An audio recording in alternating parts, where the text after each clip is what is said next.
Nah, ini baru namanya cantik, muda, dan berkelas. Seru Baskara, suamiku, sambil merangkul wanita lain tepat di hadapanku di restoran mewah tempat kami biasa merayakan momen-momen istimewa. Aku hanya tersenyum tipis, meski hatiku terasa seperti diremas dengan kuat. Dia sengaja mengundangku ke sini bukan untuk berdamai, tetapi untuk mempermalukanku, tidak seperti kamu yang kerjaannya hanya di rumah saja. Lanjutnya dengan nada merendahkan. Tetapi Baskara tidak tahu, di bawah meja, tanganku sibuk membuka aplikasi mobile banking di ponselku. 1 klik, 2 klik, 3 klik. Dan dalam beberapa detik, semua kartu kreditnya berhasil diblokir. 1 jam kemudian, ketika dia dengan angkuh memanggil pelayan untuk membayar tagihan makanan puluhan juta rupiah, wajahnya pucat pasi saat mesin EDC berbunyi menandakan kartunya ditolak. Dan pada saat itulah, pertunjukanku yang sesungguhnya dimulai. Pagi itu, notifikasi pesan di ponselku berbunyi tepat pukul 09.00 pagi. Aku sedang menyiapkan sarapan di dapur apartemen kami, apartemen yang selama 3 bulan terakhir terasa seperti rumah hantu karena Baskara jarang pulang. Aku mengeluarkan ponsel dari saku celemekku. Layar menampilkan nama Baskara, suamiku, dengan pesan singkat yang membuatku mengernyitkan dahi. Siang ini di restoran Elysian, tidak ada emoji. Tidak ada kata sayang atau kangen seperti dulu. Bahkan tidak ada tanda tanya atau kalimat permintaan. Hanya sebuah perintah datar yang terdengar begitu jauh. Aku menatap layar itu lama, mencoba memahami apa maksudnya. Restoran Elysian, sebuah restoran fine dining di kawasan elit yang hanya kami datangi pada hari jadi atau untuk merayakan kesuksesan bisnis Baskara. Kenapa tiba-tiba dia mengajakku ke sana? Hari ini bukan hari spesial. Bukan ulang tahun pernikahan kami, bukan ulang tahunku, dan bukan juga ulang tahunnya. Aku mencoba membalas pesannya. Ada acara apa, Mas? Tapi 3 menit berlalu, tidak ada balasan. 5 menit. 10 menit. Masih hening. Aku tahu Baskara sedang online, karena statusnya menunjukkan, terakhir aktif beberapa saat lalu. Tapi dia memilih untuk mengabaikanku. Seperti biasanya belakangan ini. Sejak 4 bulan lalu, Baskara berubah total. Pria yang dulu selalu pulang tepat waktu, yang selalu bertanya, "Sudah makan belum?" Setiap hari, yang selalu memelukku sebelum tidur, kini berubah menjadi orang asing yang dingin dan acuh tak acuh. Alasannya selalu sama, proyek besar, rapat penting, klien dari luar kota. Aku mencoba mengerti, mencoba menjadi istri yang pengertian. Tetapi semakin hari, jurang di antara kami terasa semakin besar. Bahkan tadi malam, dia tidak pulang. Hanya mengirim pesan singkat pukul 11 malam, rapat sampai larut, nginap di hotel dekat kantor. Aku tidak bertanya lebih lanjut, lelah bertengkar. Setiap kali aku mencoba mengutarakan perasaanku, Baskara selalu menuduhku terlalu sensitif, terlalu banyak berpikir, dan terlalu pencemburu. Tapi hari ini, dia mengajakku makan siang di tempat spesial. Mungkin dia ingin memperbaiki hubungan kami. Mungkin dia sadar kami sudah terlalu lama hidup seperti orang asing di bawah atap yang sama. Secercah harapan mulai tumbuh di hatiku. Meskipun ada sesuatu yang terasa janggal, intuisi berbisik ada yang tidak beres, aku memutuskan untuk mempersiapkan diri sebaik mungkin. Jika ini adalah kesempatan untuk menyelamatkan pernikahan kami, aku tidak ingin menyia-nyiakannya. Aku membuka lemari pakaian, memilih gaun berwarna krem favoritku yang selalu dipuji Baskara. "Kamu cantik sekali pakai gaun ini," begitu katanya dulu. Aku memadukannya dengan blazer biru tua dan sepatu hak tinggi 7 cm. Riasan tipis, rambut yang ditata rapi, dan tas tangan kulit bermerek yang dibelikan Baskara pada ulang tahun pernikahan kami yang kedua. Aku ingin terlihat sempurna untuknya. Sebelum meninggalkan kamar, aku menatap pantulan diriku di cermin besar di ruang tamu. Seorang wanita 32 tahun dengan sorot mata yang sedikit lelah balas menatapku. Kapan terakhir kali aku merasa cantik? Kapan terakhir kali Baskara menatapku dengan tatapan kagum seperti dulu? Aku menggelengkan kepala, mengusir pikiran negatif. Hari ini akan berbeda. Hari ini, kami akan memulai lagi. Perjalanan ke restoran Elysian memakan waktu 20 menit dengan mobil. Sepanjang jalan, aku mencoba menelepon Baskara beberapa kali, tetapi tidak diangkat. Aku mengirim pesan, "Aku sudah di jalan, ya. Ketemu di sana." Tapi pesan itu bahkan hanya centang satu, tidak terkirim sempurna. Entah kenapa, firasat burukku semakin kuat. Saat mobilku memasuki area parkir restoran, jantungku berdebar kencang. Restoran Elysian berdiri megah dengan arsitektur klasik Eropa, jendela-jendela besar dengan tirai beludru dan pintu kayu berukir mewah. Seorang petugas valet bergegas membukakan pintu untukku dengan sopan. Selamat siang, Ibu. Selamat datang di Elysian. Tribo. Aku melangkah masuk, disambut oleh aroma lilin aromaterapi dan alunan musik klasik yang lembut. Interior restoran ini selalu membuatku terkesan. Lampu gantung kristal besar menggantung di langit-langit, meja-meja ditutupi taplak putih bersih, kursi-kursi beludru yang mewah, dan rangkaian bunga segar di setiap sudut. Ini adalah tempat orang-orang kaya merayakan kesuksesan mereka, tempat di mana setiap hidangan adalah sebuah karya seni. Selamat siang, Ibu. Apa sudah reservasi atas nama siapa? Seorang resepsionis dengan gaun hitam elegan bertanya dengan senyum profesional. Baskara. Jawabku. Dia memeriksa tablet di tangannya sebelum mengangguk. Oh, Bapak Baskara sudah tiba. Silakan lewat sini. Bu, sudah tiba? Berarti dia datang lebih dulu. Mungkin dia benar-benar serius dengan makan siang ini. Mungkin dia sudah menyiapkan sesuatu yang istimewa. Harapan itu melonjak lagi, mengalahkan semua keraguan yang sempat ada. Kami berjalan melewati meja-meja, melewati para tamu yang berbincang dengan suara pelan sambil menikmati hidangan mereka. Lalu, aku melihatnya, Baskara duduk di meja sudut dekat jendela besar, tempat favorit kami dulu. Dia mengenakan kemeja putih lengan panjang dengan kancing manset emas yang pernah kubelikan, celana bahan hitam, dan jam tangan Swiss yang selalu dia banggakan. Tapi ada yang salah. Dia tidak sendirian, di sampingnya, duduk seorang wanita muda. Rambutnya panjang berwarna pirang abu-abu bergelombang, mengenakan gaun ketat berwarna merah menyala yang memperlihatkan lekuk tubuhnya dengan jelas. Perhiasan emas menghiasi leher, pergelangan tangan, dan jari-jarinya. Riasannya tebal lipstik merah terang, highlighter yang membuat pipinya berkilauan, dan bulu mata palsu yang dramatis. Dia tertawa pelan. Tangannya menyentuh lengan Baskara dengan gestur yang terlalu akrab untuk sekadar rekan kerja. Dan Baskara. Baskara tersenyum. Senyum yang sudah lama tidak kulihat. Senyum yang dulu hanya untukku. Langkahku terhenti. Dadaku sesak, napasku tertahan. Resepsionis itu masih mempersilakan dengan tangannya ke arah meja itu, tapi aku tidak bisa bergerak. Ibu, panggil resepsionis itu dengan nada khawatir. Baskara mengangkat wajahnya, menatapku. Tidak ada sorot penyesalan, tidak ada keterkejutan atau kepanikan. Hanya tatapan datar, seolah kedatanganku adalah sesuatu yang sudah dia rencanakan. Seolah ini adalah bagian dari drama yang telah dia tulis. Dan saat itulah aku sadar. Ini bukan undangan untuk berdamai. Ini adalah undangan untuk dipermalukan. Aku memaksa kakiku untuk terus melangkah, meskipun setiap langkah terasa seperti berjalan di atas pecahan kaca. Resepsionis itu membawaku mendekati meja itu, meja yang dulu penuh dengan kenangan manis, kini telah berubah menjadi panggung eksekusi. Baskara tidak bangkit dari kursinya. Dia duduk santai, satu tangannya bersandar di sandaran kursi wanita itu, menunjukkan kepemilikan. Ah, akhirnya kamu datang juga, kata Baskara dengan nada datar yang terasa seperti tamparan. Tidak ada senyum hangat, tidak ada sapaan lembut. Hanya kalimat dingin seolah aku adalah tamu yang terlambat di acara yang tidak penting. Wanita di sampingnya menatapku dari ujung kepala hingga ujung kaki dengan tatapan menilai. Bibirnya yang dipoles lipstik merah menyala terangkat membentuk senyum tipis, senyum yang tidak sampai ke matanya, senyum yang menyiratkan jutaan makna penghinaan. Silakan duduk, Bu, kata resepsionis sambil menarik kursi di seberang mereka, posisi yang membuatku harus berhadapan langsung dengan pemandangan yang tidak ingin kulihat. Aku duduk perlahan, meletakkan tas tanganku di pangkuan. Tanganku mencengkeram gagang tas itu erat-erat, seolah itulah satu-satunya hal yang menahanku agar tidak hancur di sini. Anjani, ini Bella, kata Baskara dengan nada formal, seperti memperkenalkan rekan kerja baru. Bella, ini Anjani, istriku. Maksudku, calon mantan istriku. Calon mantan istri. Kata-kata itu menusuk lebih dalam dari pisau.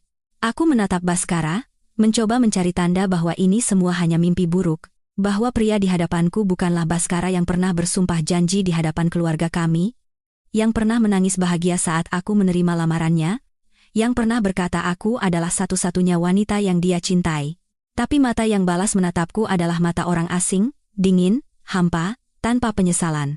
Halo, Mbak Anjani. Sapa Bella dengan suara yang dibuat-buat manis, sedikit sengau. Sering dengar cerita Mbak dari Mas Baskara. Senang deh akhirnya bisa ketemu langsung. Andaran pasar. Sering dengar dari Baskara? Berarti mereka sering membicarakanku. Entah apa yang Baskara katakan tentangku pada wanita ini. Dan entah kenapa, Pikiran itu membuat dadaku semakin sesak.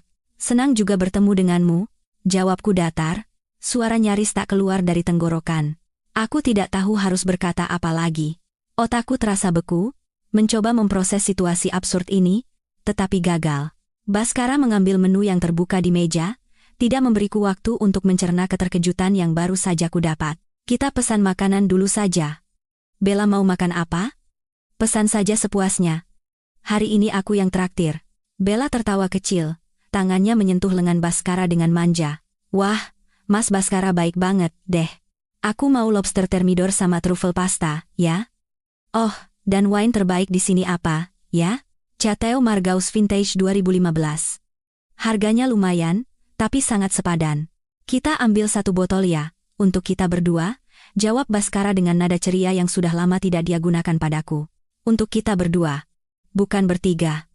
Aku hanya duduk di sana, seperti patung, seperti penonton tak diundang dalam drama yang menyakitkan ini. Seorang pelayan datang mencatat pesanan mereka dengan detail. Lobster thermidor, truffle pasta, steak wagyu, foie gras, beberapa hidangan pembuka mewah yang namanya asing bagiku, dan sebotol anggur yang harganya setara dengan biaya hidup sebulan orang biasa. Untuk ibu? Pelayan itu menoleh ke arahku dengan sopan. Air putih saja, jawabku pelan. Baskara mendengus. Air putih?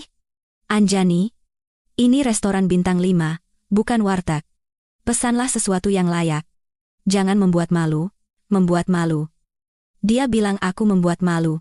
Sudahlah, Mas, sela Bella dengan nada seolah-olah bijaksana. Mungkin Mbak Anjani lagi diet? Sekarang kan lagi ngetren diet IF. Katanya bagus buat orang yang sudah memasuki usia segitu. Usia segitu. Aku baru 32 tahun, dan wanita ini, yang sepertinya belum genap 30, menganggapku sudah tua. Pelayan itu mengangguk canggung, mencatat pesananku yang hanya air putih, lalu bergegas pergi, seolah tak ingin terlibat dalam ketegangan yang mulai membara di meja ini. Begitu pelayan itu pergi, Baskara bersandar di kursinya, menatapku dengan sorot yang sulit diartikan. Ada campuran kepuasan, kemenangan, dan sesuatu yang lebih gelap, seolah dia menikmati setiap detik penderitaanku. Begini, Anjani, Baskara mulai bicara dengan nada santai, seolah sedang membahas cuaca. Aku mengajakmu ke sini karena aku pikir kamu berhak tahu langsung, daripada dengar dari orang lain atau terus-terusan menguntitku seperti yang kamu lakukan belakangan ini. Taki itu menegarnan, menguntit, aku tidak pernah menguntitnya. Aku hanya mencoba menelepon suamiku sendiri karena dia tidak pernah pulang. Aku dan Bella sudah pacaran hampir 6 bulan, lanjut Baskara, tangannya meraih dan menggenggam tangan Bella di atas meja dengan mesra. Dan sekarang aku yakin, dia adalah orang yang tepat untukku. Karena itu, aku akan segera mengurus perceraian kita. 6 bulan. 6 bulan berarti sejak awal dia mulai jarang pulang, sejak awal dia mulai dingin padaku, sejak awal aku merasa ada yang berubah, tapi dia selalu bilang aku terlalu banyak berpikir. Lihat Bella, cantik, muda, dan berkelas. Baskara memuji wanita itu di hadapanku, seolah aku tidak ada. Dia punya selera mode yang bagus, tahu tempat-tempat hits, pandai bergaul, dan asyik diajak bicara. Tidak sepertimu yang, ya seperti yang kamu tahu, kerjaannya hanya di rumah, tidak pernah mengembangkan diri. Setiap hari melakukan hal yang sama, membosankan, Ankan sama, setiap kata yang keluar dari mulutnya adalah racun yang perlahan membunuhku dari dalam. Aku yang selalu mendukung kariernya, yang rela berhenti dari pekerjaanku saat dia bilang butuh istri yang bisa mengurus rumah sepenuhnya, yang selalu menyiapkan segala kebutuhannya, kini disebut membosankan, tidak pernah mengembangkan diri, hanya di rumah. Bella tersenyum puas. Tangannya mengelus lengan Baskara dengan posesif. Iya, Mas. Aku sama Mas Baskara cocok banget. Kita suka hal yang sama, hobi kita sama, lingkungan pertemanan kita juga sama. Makanya langsung klik dari awal. Kan, sayang? Tentu saja, jawab Baskara sambil menatap Bella dengan tatapan yang dulu pernah dia gunakan untuk menatapku. Makanya aku sangat yakin, ini orang yang tepat. Bukan orang yang salah pilih di masa lalu. Salah pilih di masa lalu. Maksudnya aku. 7 tahun pernikahan kami, 7 tahun aku mencintainya dengan segenap hati, 7 tahun aku membangun hidup bersamanya, kini disebut sebagai sebuah kesalahan pilihan. Aku merasakan getaran ponsel di dalam tasku. Dengan tangan gemetar, aku mengeluarkannya. Sebuah notifikasi dari aplikasi bank kami. Rekening gabungan yang kami buka untuk dana keluarga, untuk masa depan kami, untuk anak yang kami rencanakan. Saldo di dalamnya juga hasil dari jerih payahku. Tabungan bertahun-tahun yang kami kumpulkan bersama. Dan pada saat itu, sesuatu dalam diriku berubah. Bukan lagi kesedihan yang kurasakan, bukan lagi rasa sakit yang mendominasi, tapi sesuatu yang lebih dingin, lebih tajam, kemarahan yang perlahan membara menjadi sebuah tekad. Aku memandang Baskara dan Bella yang sedang tertawa bersama, merencanakan masa depan mereka seolah aku hanyalah penonton tak penting. Aku melihat betapa mudahnya Baskara mencampakkanku setelah semua yang kuberikan. Aku melihat bagaimana Bella menatapku dengan pandangan menghina, seolah aku adalah barang usang tak berguna. Dan aku memutuskan. Aku tidak akan menangis di sini. Aku tidak akan memberi mereka kepuasan melihatku hancur. Aku akan membuat mereka menyesal. Perlahan, aku membuka tas tanganku di pangkuan, berhati-hati agar tidak ada yang melihat. Jari-jariku membuka aplikasi bank.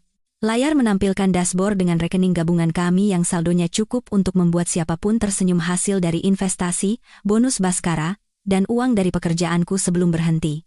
Aku memandang dua orang di hadapanku yang masih sibuk dengan dunia mereka. Lalu, dengan satu tarikan napas dalam, aku mulai mengetik, dan pertunjukan yang sesungguhnya baru saja dimulai. Pelayan datang membawakan nampan besar berisi hidangan pembuka pertama mereka. Foie gras yang disajikan dengan indah, dihiasi serpihan emas yang bisa dimakan dan saus reduksi beri yang berkilauan di bawah cahaya lampu gantung. Aromanya harum, penampilannya sempurna, seperti karya seni yang terlalu indah untuk dimakan. Tapi bagiku, semuanya terasa hambar. Wow, sudah datang. Bella bertepuk tangan pelan dengan antusias, matanya berbinar melihat hidangan mewah di hadapannya. Mas Baskara, kamu tahu banget kesukaanku. Foie gras ini kelihatannya enak sekali. Analogi. Baskara tersenyum lebar, membusungkan dada dengan bangga. Tentu saja. Aku hafal seleramu. Tidak seperti sebagian orang yang sudah 7 tahun bersama tapi masih tidak mengerti apa yang aku mau. Dia melirikku saat mengucapkan kalimat terakhir, sebuah sindiran tajam yang ditujukan padaku. Aku hanya menatap gelas air putih di hadapanku, mencoba menjaga ekspresi wajahku tetap datar meskipun badai sedang mengamuk di dalam hati. Cicipi. Sayang. Bella menggunakan garpu kecil untuk menyuapi Baskara. Gestur mesra itu begitu terbuka seolah aku tidak ada di sana. Baskara membuka mulutnya menerima suapan itu, sambil menatap Bella dengan tatapan yang membuatku mual.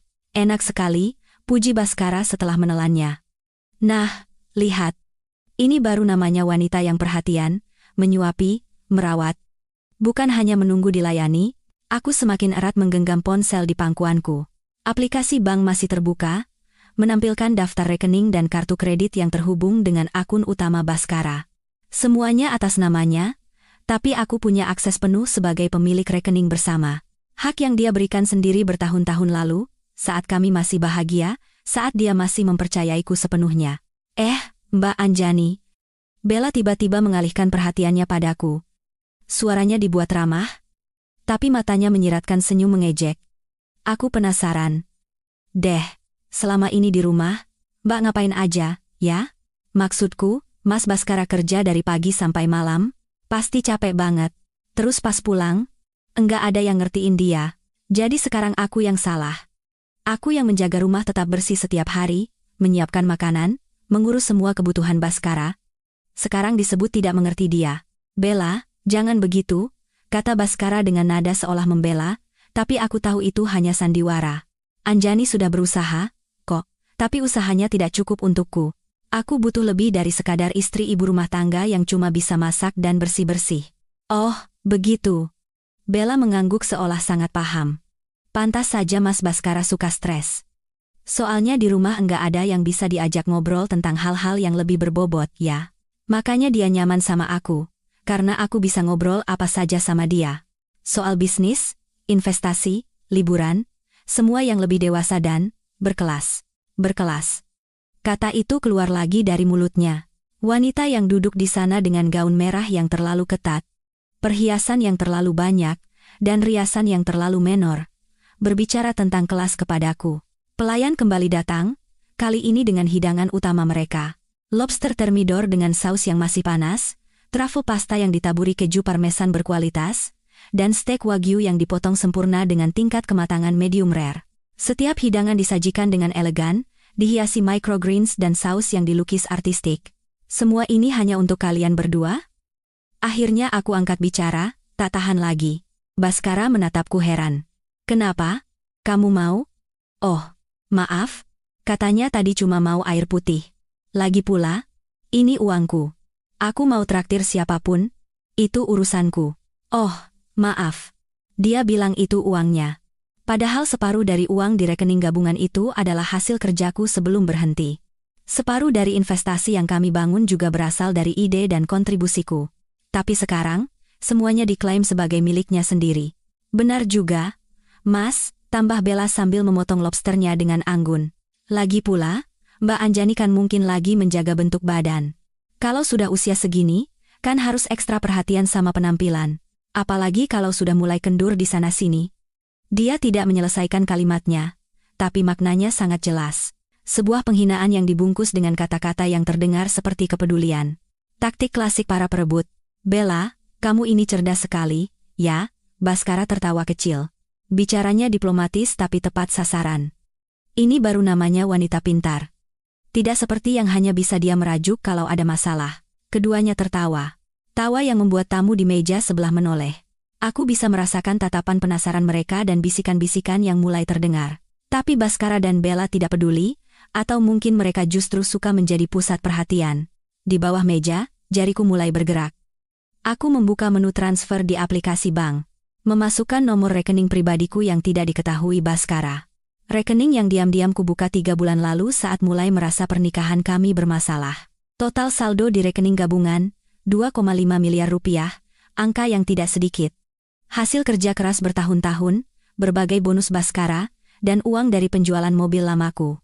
Tanganku sedikit gemetar saat mengetik jumlah yang akan ditransfer. Tapi aku tidak peduli lagi. Mereka ingin bermain game? Baiklah, aku akan bermain. Mas Baskara, panggil Bella tiba-tiba dengan nada manja. Nanti habis makan, kita ke mall, ya? Aku mau lihat tas di butik yang pernah Mas bilang bagus itu. Katanya ada koleksi limited edition baru. Tentu saja, sayang, jawab Baskara tanpa ragu. Kamu mau beli berapapun boleh. Anggap saja hadiah dariku karena kamu sudah sabar menemaniku selama ini. Agen terganda. Sabar menemani? 6 bulan dia berselingkuh, dan sekarang wanita itu mendapat hadiah karena kesabarannya, sementara aku, yang setia selama 7 tahun, yang mengorbankan karier, yang selalu mendukungnya, justru dihina di depan mata. Mas Baskara baik banget. Enggak seperti mantanku dulu yang pelit banget. Beli makan saja mikir-mikir. Bella menyeka sudut bibirnya dengan serbet linen putih. Makanya aku sayang banget sama Mas. Mas itu tipe pria berkelas yang tahu cara memperlakukan wanita dengan benar. Berkelas. Kata itu lagi. Tenang saja, Bella, kata Baskara sambil menuangkan anggur ke gelas mereka berdua. Cairan merah pekat itu berkilauan di bawah cahaya lampu, seperti darah yang mengalir perlahan. Selama kamu bersamaku, kamu akan mendapatkan yang terbaik. Tidak akan pernah kekurangan apapun, uang di bank, kartu kredit tanpa batas, liburan ke luar negeri kapanpun kamu mau, ini baru namanya hidup. Bukan kehidupan biasa seperti yang sudah-sudah, kehidupan biasa. Kehidupan yang kami bangun selama 7 tahun, disebut biasa. Wah, serius? Mas? Tanpa batas? Mata Bella berbinar. Mas yakin? Soalnya daftar keinginanku panjang banget loh. Tentu saja yakin. Sebentar lagi urusanku dengannya juga selesai, Baskara melirikku dengan tatapan dingin. Proses cerai tidak akan lama. Pengacaraku sudah kuhubungi, dokumen juga sudah disiapkan. Paling 1-2 bulan beres. Lalu kita bisa ke tahap selanjutnya. Tahap selanjutnya. Mereka sudah merencanakan semuanya. Pernikahan mereka, hidup mereka, masa depan mereka. Sementara aku hanyalah penghalang yang harus disingkirkan. Anjani, Baskara memanggilku dengan nada seolah dia pihak yang paling rasional di sini. Aku harap kamu kooperatif dalam proses perceraian ini, ya. Jangan dibuat rumit. Kamu ambil rumah dan mobil yang kamu pakai sekarang. Aku ambil aset-aset lainnya. Adil? Kan? Adil? Rumah yang harganya tidak sampai 2 miliar, sementara dia akan mengambil apartemen investasi, saham, deposito, dan semua aset lain yang nilainya puluhan miliar? Atau kamu mau uang kompensasi? Oke, aku kasih 2 miliar. Cukup untukmu hidup beberapa tahun ke depan. Anggap saja ucapan terima kasih karena sudah pernah menjadi istriku selama 7 tahun, meskipun tidak terlalu membanggakan. 2 miliar. Dia pikir 7 tahun hidupku hanya bernilai 2 miliar rupiah? Bella mencondongkan tubuh ke arah Baskara, berbisik tapi cukup keras untuk kudengar. Sayang, kamu baik sekali masih mau kasih kompensasi sebesar itu. Kalau aku, sih, kasih 500 juta saja cukup. Kan dia juga enggak ada gunanya selain jadi ibu rumah tangga biasa. Keduanya tertawa lagi, tawa yang menghancurkan sisa-sisa harapan di hatiku. Aku sudah cukup mendengar. Aku sudah cukup sabar. Jariku menekan tombol transfer di layar ponsel. 2,5 miliar rupiah keluar dari rekening gabungan, masuk ke rekening pribadiku. Notifikasi konfirmasi muncul, transfer berhasil, kemudian, aku membuka menu kartu kredit. 5 kartu kredit tambahan atas nama Baskara, semuanya terhubung ke rekening utama yang aku kelola, dengan limit gabungan hampir 1 miliar rupiah. Kartu yang dia gunakan untuk semua transaksi mewahnya, termasuk makan siang ini. Perlahan, aku memblokir kartu-kartu itu satu persatu. Klik.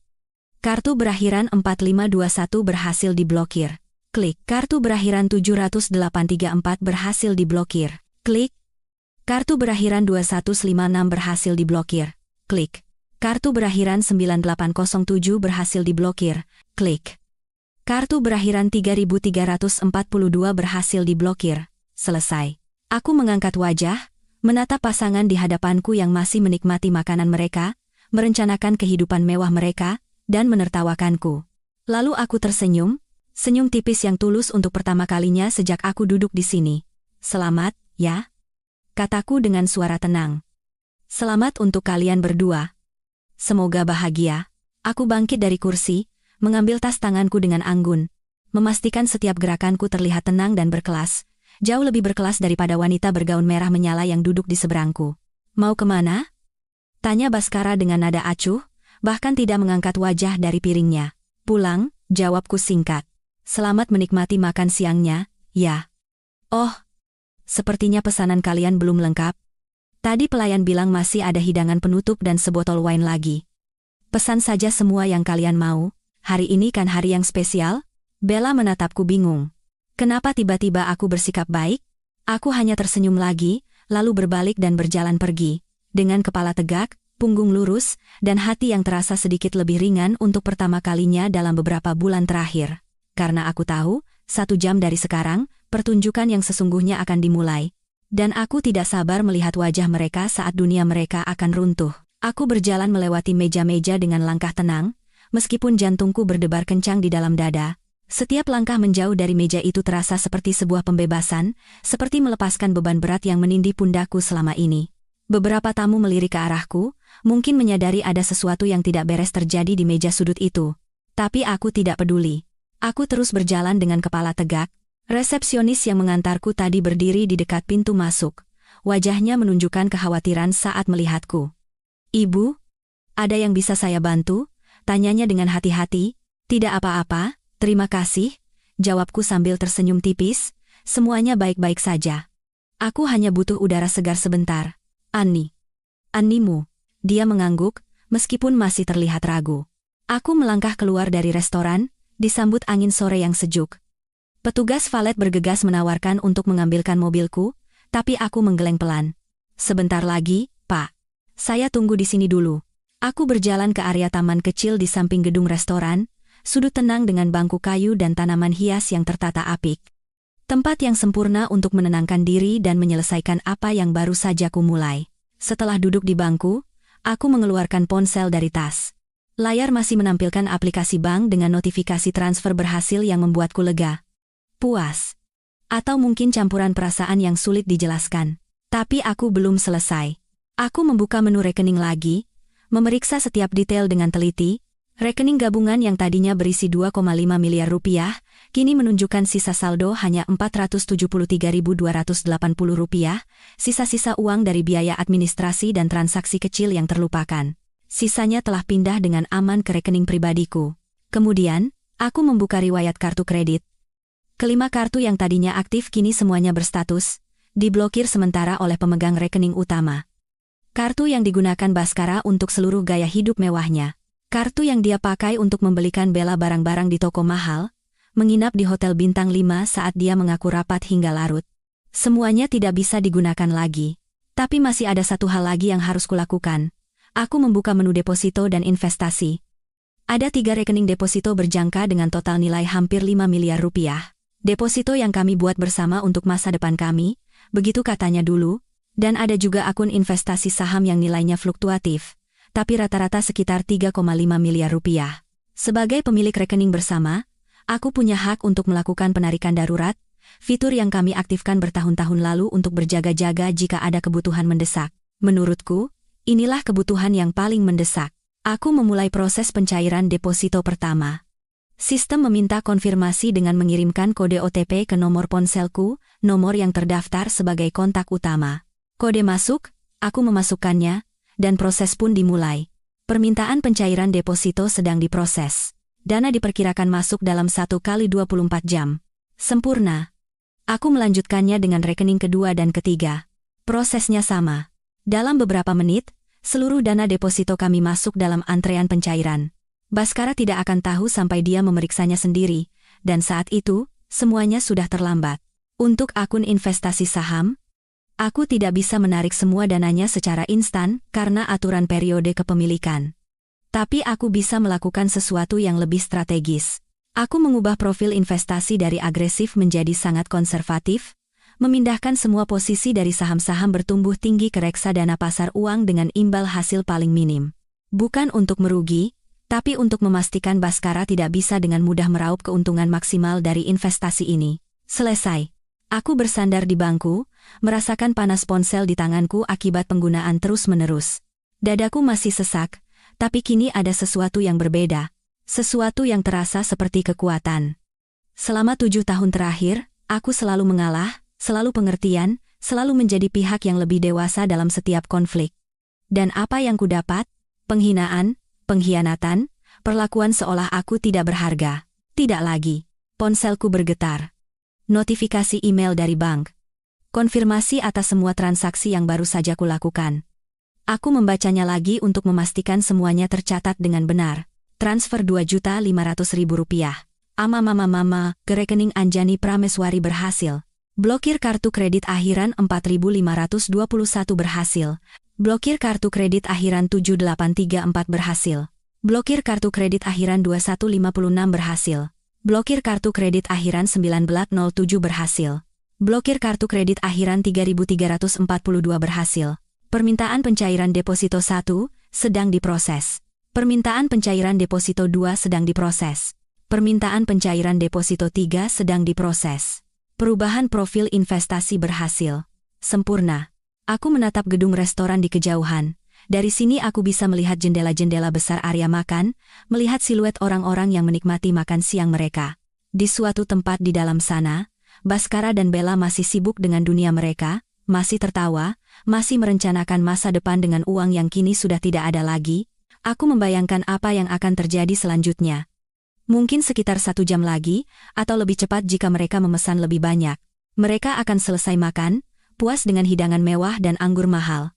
Baskara akan memanggil pelayan dengan gestur angkuh khasnya, meminta tagihan dengan penuh percaya diri. Lalu dia akan menyerahkan kartu kreditnya. Kartu yang dia pikir tanpa batas. Kartu yang dia anggap sebagai simbol kesuksesannya, dan mesin EDC akan berbunyi, transaksi ditolak. Dia akan mencoba lagi, mungkin mengira ada gangguan sistem. Ditolak lagi. Kartu kedua, ketiga, keempat, semuanya ditolak. Kepanikan akan mulai merayap. Dia akan memeriksa ponselnya, membuka aplikasi bank, dan melihat saldo di rekening gabungan yang kini hampir nol. Dia akan bingung, marah, frustrasi, mencari penjelasan kenapa tiba-tiba semua uangnya lenyap. Dan pada saat itulah, dia akan sadar bahwa istri yang baru saja dia hina, yang baru saja dia permalukan di depan selingkuhannya, yang baru saja dia anggap tidak berharga, adalah orang yang memegang kendali sesungguhnya atas seluruh aset keuangan mereka. Aku tersenyum kecil membayangkan raut wajahnya. Wajah yang berubah dari angkuh menjadi panik, dari percaya diri menjadi malu, dari superior menjadi tak berdaya. Ibu Anjani? Aku tersentak dari lamunanku. Seorang pelayan muda dari restoran berdiri tak jauh dariku, membawa nampan kecil dengan segelas es limun. Maaf mengagetkan, Bu, katanya sopan. Resepsionis kami melihat ibu duduk sendirian di sini, jadi kami membawakan minuman gratis dari restoran. Aribera. Oh, terima kasih banyak. Aku menerima gelas itu, menghargai gestur kecil yang tak terduga. Kalian perhatian sekali, pelayan itu tersenyum, tapi matanya menunjukkan kekhawatiran. Ibu tidak apa-apa? Tadi sepertinya. Maaf, saya tidak bermaksud ikut campur, tapi jika ibu butuh bantuan. Dia tidak menyelesaikan kalimatnya, tapi maknanya jelas. Mereka tahu ada yang tidak beres di meja itu tadi. Mungkin mereka mendengar sebagian percakapan, atau mungkin hanya intuisi dari pengalaman melayani berbagai drama di restoran mewah. Saya tidak apa-apa, jawabku dengan senyum tulus. Malah, saya rasa saya baru saja membuat keputusan terbaik dalam hidup saya. Pelayan itu mengangguk pelan. Meskipun wajahnya masih penuh tanda tanya, dia membungkuk sopan lalu berjalan kembali ke dalam restoran. Aku menyesap limun itu perlahan, merasakan kesegaran asam yang menyeimbangkan rasa pahit di mulutku. Di kejauhan, langit mulai berubah warna.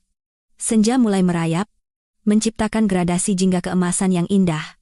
Untuk pertama kalinya dalam beberapa bulan, aku merasa bisa bernapas lega. Ponselku bergetar lagi. Kali ini pesan dari Baskara. Kamu kemana? Pulang duluan? Ya sudah. Singkat. Dingin. Tidak ada pertanyaan apakah aku baik-baik saja, tidak ada rasa bersalah atas apa yang baru saja dia lakukan. Hanya pesan datar yang menegaskan betapa aku sudah tidak berarti lagi baginya. Aku tidak membalas.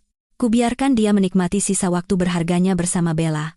Kubiarkan mereka tertawa, berbicara, merencanakan kehidupan mewah mereka. Kubiarkan Baskara merasa seperti pemenang, seperti pria sukses yang bisa mencampakkan istrinya dan mendapatkan wanita yang lebih muda dan lebih baik. Karena kurang dari 1 jam lagi, kenyataan akan menampar wajah mereka dengan keras. Dan aku akan duduk di sini, menikmati es limunku, sambil menunggu pertunjukan dimulai. Ponsel yang kusimpan kembali ke dalam tas tidak akan menerima panggilan atau pesan darurat dari Baskara, karena aku sudah mematikan notifikasi khusus darinya. Biarkan dia panik sendirian. Biarkan dia merasakan bagaimana rasanya tidak punya siapa-siapa saat butuh bantuan, seperti yang kurasakan selama ini. Aku menghabiskan limunku hingga tetes terakhir, lalu bangkit dari bangku. Petugas valet masih berdiri di posnya, dan segera menghampiri begitu melihatku bangkit. Mobil saya, Pak? Kataku sambil menyerahkan tiket parkir. Siap, Bu. Mohon ditunggu sebentar. Sambil menunggu, aku melirik ke arah restoran sekali lagi. Jendela-jendela besar itu kini memantulkan cahaya senja, menciptakan efek kilau keemasan yang indah namun menyilaukan, membuatku tak bisa melihat dengan jelas apa yang terjadi di dalam. Tapi tak apa, aku tidak perlu melihat. Karena aku tahu persis apa yang akan terjadi. Dan untuk pertama kalinya dalam 7 tahun pernikahan ini, akulah yang memegang kendali, akulah yang menentukan akhir cerita. Mobilku tiba. Aku masuk dengan anggun, menutup pintu pelan. Sebelum melaju, aku melirik gedung restoran itu sekali lagi. Gedung yang pernah menyimpan kenangan manis, kini menjadi saksi bisu runtuhnya sebuah pernikahan yang telah lama rapuh. Selamat menikmati makan siangnya, Baskara, bisikku pelan diiringi senyuman, karena ini akan menjadi makan siang termahal dalam hidupmu. Dan dengan itu, aku menginjak pedal gas, meninggalkan restoran Elysian di belakang, meninggalkan masa lalu yang menyakitkan, dan melaju menuju masa depan yang akhirnya menjadi milikku. Sementara itu, di dalam restoran Elysian, suasana di meja sudut dekat jendela besar sangatlah berbeda. Baskara bersandar santai di kursinya, satu tangan masih memegang gelas anggur yang sudah setengah kosong, sementara tangan lainnya memainkan ponsel, menggulir layar tanpa tujuan, sambil sesekali tertawa kecil melihat sesuatu di sana. Sayang, lihat ini, Baskara menunjukkan ponselnya pada Bella, sebuah gambar mobil sport mewah berwarna merah metalik. Bagaimana kalau kita beli yang ini? Limited edition, cuma ada 5 unit di Indonesia. Bella memekik pelan, matanya berbinar melihat gambar itu. Ya ampun. Serius, Mas? Ini kan mobil impianku. Tapi harganya pasti mahal banget, kan? 5 miliar, jawab Baskara santai, seolah angka itu hanya recehan. Tapi tidak apa-apa. Anggap saja investasi, mobil seperti ini nilainya akan terus naik. Lagi pula, aku kan mau memberikan yang terbaik untukmu. Bella meraih tangan Baskara di meja, menggenggamnya dengan kedua tangan sambil memasang wajah terharu yang dibuat-buat. Mas Baskara, kamu sempurna banget. Aku enggak nyangka bisa ketemu pria sekeren ini. Baik, kaya, ganteng, romantis lagi. Tentu saja, Baskara tersenyum bangga. Makanya aku bilang, kamu beda jauh darinya. Kamu mengerti aku, mendukung mimpiku, dan yang terpenting, kamu sepadan denganku. Tidak seperti yang hanya jadi beban. Adivli, Adivli Taswara. Seorang pelayan kembali dengan hidangan penutup, coklat lava yang disajikan dengan es krim vanila dan saus raspberry, ditata di atas piring putih dengan hiasan artistik menggunakan bubuk kakao dan bunga yang bisa dimakan. Aroma coklat hangat yang harum menguar, mengundang selera. "Ini hidangan penutup favorit saya, Pak," kata pelayan itu sopan. "Pastry chef kami membuatnya segar, jadi lavanya masih meleleh sempurna." "Luar biasa," Baskara mengangguk puas. "Oh, anggurnya sudah mau habis. Bawa 1 botol lagi, ya." "Sama seperti tadi, Chateau Margaux 2015. Pelayan itu sedikit ragu. 1 botol anggur itu harganya hampir 15 juta rupiah. 2 botol berarti 30 juta hanya untuk anggur. Tapi melihat keyakinan Baskara yang tinggi, dia hanya bisa mengangguk. "Baik, Pak. Segera saya siapkan." Begitu pelayan itu pergi, Bella menggunakan sendok untuk memotong kue lava, dan coklat cair pun mengalir keluar dengan sempurna. "Wah, enak banget, sayang. Kamu harus coba." "And come?" Baskara membuka mulut menerima suapan dari Bella, menatap mata wanita itu dengan penuh gairah. "Enak. Tapi tidak seenak kamu." Bella tertawa kecil, memukul lengan Baskara pelan dengan manja. "Ih, gombal, deh. Gombal tapi serius." Baskara menggeser kursinya lebih dekat ke Bella, tangannya melingkari pinggang wanita itu dengan posesif. "Aku serius, Bella. Sejak kenal kamu, hidupku jadi lebih berwarna. Enggak monoton seperti dulu. Setiap hari seru, penuh kejutan, penuh petualangan. Ini baru namanya hidup." "Sama, sayang." Bella menyandarkan kepalanya sejenak di bahu Baskara, gestur mesra yang membuat beberapa tamu di meja sebelah melirik dengan kurang setuju. Tapi keduanya tidak peduli. "Makanya aku enggak sabar nunggu kamu resmi single. Biar kita bisa lebih bebas, enggak sembunyi-sembunyi lagi." "Sebentar lagi," bisik Baskara, tapi cukup keras. "Pengacara sudah siapkan semua. Surat cerai tinggal menunggu tanda tangannya. Paling lambat 2 bulan, kita sudah bisa bersama secara resmi. Lalu kita menikah. Kita bulan madu ke Maladewa atau Swiss, kamu mau kemana?" "Dua-duanya," jawab Bella antusias. "Ke Maladewa dulu, menyelam dan santai di pantai. Terus ke Swiss, main ski. Oh, dan kita menginap di hotel yang ada villa pribadinya? Ya, yang ada kolam renang infinity-nya. Pemandangannya bagus. Aku pernah lihat di Instagram. Keren banget." "Setuju?" Baskara mencium kening Bella singkat. "Apapun yang kamu mau, aku kasih. Lagi pula, aku berencana mengembangkan bisnis ke Eropa. Sekalian bulan madu dan survei lokasi untuk cabang baru. Kamu bisa ikut rapat denganku, biar lebih paham dunia bisnisku." "Wow, aku bisa jadi istri sekaligus mitra bisnis, dong?" Bella menatap Baskara dengan mata berbinar. "Mas serius mau melibatkan aku di bisnis?" "Tentu," jawab Baskara yakin. "Kamu pintar, punya jaringan yang bagus, dan paham dunia gaya hidup premium.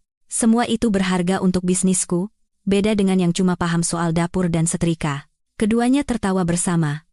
Tawa yang terdengar lepas dan bahagia, seolah tidak ada yang salah dengan situasi mereka, seolah mengkhianati pernikahan 7 tahun adalah hal yang normal dan bisa dirayakan.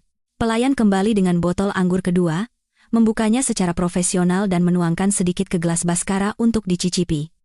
Baskara menyesapnya, membiarkan cairan merah itu berputar di mulut sebelum menelannya. "Sempurna," komentarnya singkat. Pelayan itu menuangkan anggur ke kedua gelas, lalu meletakkan botol di dalam ember es di samping meja. "Ada lagi yang bisa saya bantu, Pak?" Baskara melirik menu lagi. "Bawakan cheese platter yang premium, ya? Yang ada truffle cheese-nya. Dan, oh, ada champagne Dom Perignon?" "Ada, Pak." "Vintage 2008 atau 2012? 2008, jawab Baskara tanpa ragu. "Botol kecil saja, untuk penutup." "Baik, Pak." Pelayan itu membungkuk lalu pergi lagi. Bella menatap Baskara dengan kagum bercampur tak percaya. "Sayang, kamu yakin? Itu kan mahal banget. Aku pernah baca, Dom Perignon Vintage 1 botol harganya bisa puluhan juta." "Santai saja," Baskara menepuk tangan Bella dengan yakin. "Hari ini spesial, ini perayaan kita. Perayaan karena akhirnya aku berani meninggalkan masa lalu dan memulai hidup yang benar-benar aku inginkan. Jadi, semua ini sepadan. Kamu yang terbaik, Baskara." Bella mencium pipi Baskara cepat. "Aku beruntung sekali mendapatkanmu." "Aku yang harusnya bilang begitu." Baskara menatap Bella dengan dalam. Kamu adalah hadiah terbaik yang pernah kudapat. Cantik, seksi, pintar, ambisius, lengkap. Tidak seperti yang hambar, tidak punya gairah hidup, tidak punya mimpi apa-apa. Kasihan juga. Sih, kata Bella dengan nada pura-pura iba. Tapi matanya berbinar gembira. Tapi mau bagaimana lagi? Kan enggak semua orang bisa berkembang. Ada yang terjebak di zona nyaman. Enggak mau tumbuh. Ya, jadinya ditinggalkan seperti ini. Baskara mengangguk setuju. Sudah berkali-kali ku bilang, kembangkan dirimu. Belajar hal baru, kenalkan aku pada lingkungan yang lebih baik. Tapi dia hanya nyaman ingin di rumah saja, dan berharap aku akan tetap tahan dengan hidup yang begitu-gitu saja. Mustahil. Cheese platter tiba. Sebuah nampan kayu besar yang penuh dengan berbagai macam keju premium dari berbagai negara, ditata artistik bersama biskuit, buah kering, madu, dan tentu saja, truffle cheese yang harganya selangit, aromanya kuat dan khas. Nah, ini dia. Baskara mengambil sepotong truffle cheese, meletakkannya di atas biskuit, lalu menyuapkannya ke mulut Bella. Coba ini. Langka sekali, keju ini diimpor langsung dari Italia, truffle-nya juga kelas A. Bella mengunyah perlahan, matanya membelalak. Ya ampun, enak sekali. Rasanya kaya banget, ada aroma tanah dari truffle-nya. Mas Baskara paham banget. Ya? Soal fine dining begini, tentu saja. Aku kan sering makan malam bisnis dengan klien internasional. Jawab Baskara bangga. Mereka akan sangat menghargai kalau kita mengerti soal padu padan anggur, pemilihan keju, etiket meja makan yang benar, semua ini bagian dari citra. Makanya aku selalu bilang, di dunia bisnis tingkat tinggi, yang penting bukan cuma kemampuan, tapi cara kamu mempresentasikan diri. Betul sekali. Bella mengangguk antusias. Citra adalah segalanya. Makanya aku selalu menjaga penampilanku, selalu update tren terbaru, dan membangun jaringan di acara-acara premium. Karena orang di lingkungan kita harus sepadan. Enggak bisa yang satu di level tinggi, yang satunya, di level biasa. Derapa kitaan kalau nampadu, mereka melanjutkan makan dengan santai, mengobrol tentang rencana masa depan mereka. Apartemen di mana yang akan mereka beli setelah menikah, mobil apa lagi yang akan mereka koleksi, negara mana yang akan mereka kunjungi untuk bulan madu. Bahkan membicarakan konsep pernikahan yang mereka inginkan. Aku mau pesta kebun, kata Bella antusias. Temannya mewah romantis, banyak bunga impor, lampu-lampu cantik, ada band yang main jazz. Terus gaunku harus pesanan khusus dari desainer ternama, biar jadi pusat perhatian. Disetujui, Baskara menyetujui semuanya dengan mudah. Anggaran tak terbatas untuk pernikahan kita. Aku ingin semua orang tahu, ini bukan pernikahan biasa. Ini pernikahan dua orang yang sepadan, setara, dan ditakdirkan bersama. Dom Perignon datang dalam ember es mewah dengan 2 gelas sampanye kristal yang berkilauan. Pelayan membukanya dengan letupan elegan dan menuangkan cairan emas berbuih itu ke dalam gelas dengan hati-hati. Untuk Bapak dan Ibu, kata pelayan itu sopan, meskipun tahu Bella bukanlah istri sah Baskara. Tapi di dunia pelayanan, tamu selalu benar. Baskara mengangkat gelasnya, Bella mengikutinya. Bersulang, kata Baskara. Untuk masa depan kita. Untuk kehidupan yang lebih baik. Untuk kebebasan dari masa lalu yang mengikat. Bersulang. Bella mendentingkan gelasnya. Mereka menyesap sampahnya itu perlahan, menikmati buih lembut di lidah, rasa yang kompleks dan halus. Sampahnya yang harganya setara gaji sebulan seorang karyawan biasa, sempurna. Baskara memejamkan mata sejenak, menikmati momen itu. Ini baru namanya hidup. Ini baru namanya kemenangan. Bella tersenyum puas, tangannya kembali menggenggam tangan Baskara di meja. Di sekitar mereka, restoran mulai ramai dengan tamu untuk makan malam. Musik live mulai bermain, alunan piano klasik yang lembut menciptakan suasana romantis yang sempurna. Bagi Baskara dan Bella, ini adalah puncak kebahagiaan. Mereka merasa menang, merasa bebas, merasa masa depan cerah ada di hadapan mereka. Mereka tidak tahu bahwa kurang dari 30 menit lagi, dunia mereka akan runtuh. Dan keruntuhan itu akan terjadi di tempat yang sama. Di restoran mewah ini, di hadapan semua tamu, di hadapan para pelayan yang sama yang kini melayani mereka dengan hormat. Tapi untuk saat ini, mereka masih terhanyut dalam euforia kemenangan palsu. Mereka masih tertawa, masih merencanakan, masih merasa seperti pemenang, tanpa tahu bahwa kehancuran sedang menunggu di tikungan berikutnya. 1 jam berlalu dengan cepat. Baskara dan Bella masih asyik dalam percakapan mereka, sesekali tertawa keras tanpa memedulikan tatapan tamu lain. Botol anggur kedua hampir habis, cheese platter hanya menyisakan remah-remah, dan sampahnya Dom Perignon sudah tandas. Ah, kenyang sekali. Bella bersandar di kursinya, satu tangan mengelus perutnya yang sedikit buncit setelah makan banyak. Tapi senang banget. Ini salah satu makan siang terbaik dalam hidupku. Ini baru permulaan, sayang, Baskara tersenyum puas. Kalau kita sudah resmi bersama, setiap hari bisa seperti ini, fine dining, liburan, belanja, apapun yang kamu mau. Bella mengambil tas clutch-nya, membuka cermin kecil di dalamnya untuk memeriksa riasan. Lipstik merah di bibirnya sedikit pudar, jadi dia memolesnya lagi dengan cepat dan mahir. Hari ini aku puas banget, makanannya enak, tempatnya mewah, dan yang terpenting, aku suka cara Mas menangani situasi tadi. Tegas, langsung ke intinya, enggak bertele-tele. Dan pulus timnya, harus begitu. Baskara mengambil ponselnya, melihat jam. Pukul 15.30. Sepertinya kita sudah cukup lama di sini. Bagaimana? Lanjut Kemal? Katanya mau lihat tas. Ayo. Bella langsung bersemangat, matanya berbinar lagi. Aku sudah catat merek yang mau kulihat. Oh, sayang, nanti aku sekalian beli sepatu, ya? Kemarin lihat di Instagram, ada model limited edition, bagus banget. Beli saja semua yang kamu mau. Jawab Baskara dengan murah hati. Anggap saja hadiah karena sudah sabar bersamaku. Yeay. Sayang kamu. Bella mencium pipi Baskara, meninggalkan bekas lipstik merah di sana.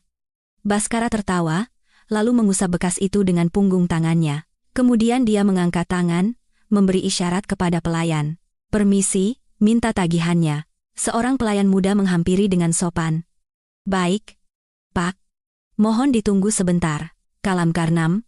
Beberapa menit berlalu, Baskara dan Bella masih sibuk merencanakan rute belanja mereka, membahas toko mana yang harus didatangi lebih dulu, berapa lama waktu di setiap tempat, dan mungkin akan makan malam di mana. Pelayan kembali dengan map kulit hitam mewah berisi tagihan. Dia meletakkannya di hadapan Baskara dengan hati-hati. Tagihannya? Pak, Baskara membuka map itu dengan santai, matanya melirik total di bagian bawah. Angka yang tertera. 25.885.000. 25 juta lebih untuk makan siang bertiga atau sebenarnya berdua, karena Anjani hanya memesan air putih. Tapi bagi Baskara, angka itu bukan masalah. Dia sudah terbiasa dengan tagihan sebesar ini, atau bahkan lebih. Dia mengeluarkan dompet kulit bermerek dari saku celananya, mengambil kartu kredit platinum dengan limit 500 juta rupiah, kartu utama yang dia gunakan untuk semua transaksi besar. Gesek saja, katanya sambil menyerahkan kartu itu dengan percaya diri, bahkan tidak melihat lagi tagihannya. Pelayan itu menerima kartu dan berjalan cepat ke meja kasir. Baskara kembali memperhatikan Bella yang sedang asyik menggulir Instagram, menunjukkan foto tas bermerek yang dia inginkan. Ini bagus enggak, Mas? Bella menunjukkan foto tas tangan mewah berwarna merah muda pastel. Bagus, cocok denganmu, jawab Baskara sambil mengangguk. Harganya berapa? Sekitar 800 juta? Jawab Bella dengan nada santai, seolah angka itu hanya recehan. Tapi ini limited edition loh. Investasi juga, kalau dijual lagi harganya pasti naik. Oke, nanti kita coba cari, jawab Baskara, meskipun dalam hati sedikit terkejut dengan angka itu. 800 juta untuk satu tas. Tapi dia tidak ingin terlihat ragu di depan Bella, dia harus menjaga citranya sebagai pria kaya dan murah hati. Beberapa menit berlalu, pelayan yang membawa kartu kreditnya belum kembali. Baskara mulai sedikit gelisah, tapi berusaha tetap terlihat santai. Mungkin mesinnya lambat, pikirnya. Atau butuh konfirmasi tambahan untuk transaksi besar. Akhirnya, pelayan itu kembali. Tapi raut wajahnya tampak canggung. Tidak seperti senyum profesional biasanya. Ada keraguan di matanya. Mohon maaf, Pak. Katanya pelan, nyaris berbisik. Kartu ini sepertinya bermasalah. Transaksinya ditolak. Kanan, ditolak? Baskara mengerutkan kening, bingung. Tidak mungkin. Kartu itu limitnya 500 juta. Tidak mungkin ditolak. Mungkin ada gangguan sistem, Pak. Pelayan itu mencoba memberikan penjelasan terbaik. Apa Bapak ada kartu lain untuk dicoba? Bella melirik Baskara dengan tatapan bingung. Sayang? Ada apa? Tidak ada apa-apa, jawab Baskara cepat, mencoba menenangkan Bella sambil merogoh dompetnya lagi. Pasti sistemnya error. Biasa, bank suka begitu kadang-kadang. Dia mengeluarkan kartu kedua, Kartu kredit tingkat tertinggi dengan limit 1 miliar rupiah, kartu yang jarang dia gunakan karena biasanya disimpan untuk transaksi yang sangat besar. Coba yang ini. Pelayan itu menerima kartu dan berjalan ke kasir lagi. Baskara mencoba bersikap normal, tapi jantungnya mulai berdebar sedikit lebih cepat, ditolak. Itu aneh, sangat aneh. Kartu pertama baru saja dia gunakan minggu lalu, dan masih berfungsi normal. Baskara, kamu yakin tidak apa-apa? Tanya Bella dengan nada yang mulai khawatir. Iya, sungguh. Baskara tersenyum paksa. Percayalah, ini hanya masalah teknis biasa. Tapi pelayan itu kembali lagi, dengan wajah yang lebih canggung. Dia tampak sedikit berkeringat. Mohon maaf sekali, Pak. Kartu ini juga ditolak. Ditolak lagi. Kini Baskara mulai panik, meskipun berusaha menyembunyikannya, 2 kartu ditolak berturut-turut. Ini bukan masalah teknis biasa, ada yang salah. Sangat salah. Sebentar, Baskara mengambil ponselnya dengan tangan yang sedikit gemetar, mencoba membuka aplikasi bank. Tapi notifikasi di layar membuat darahnya seakan membeku. Kartu kredit akhiran 4521 diblokir oleh pemegang rekening utama. Kartu kredit akhiran 7834 diblokir oleh pemegang rekening utama. Diblokir oleh siapa? Pemegang rekening utama? Itu Anjani. Rekening gabungan mereka. Semua kartu tambahan berada di bawah rekening gabungan yang mereka buat bertahun-tahun lalu. Dengan tangan gemetar, dia membuka aplikasi bank, masuk dengan sidik jarinya, dan memeriksa rekening gabungan. Saldo tersisa, Rp473.280. Rp473.000. Baskara menatap layar itu tak percaya. Tidak mungkin. Tadi pagi, saldo di rekening ini masih ada 2,5 miliar rupiah. Kemana perginya? Apa yang terjadi? Dia menggulir ke bawah untuk melihat riwayat transaksi.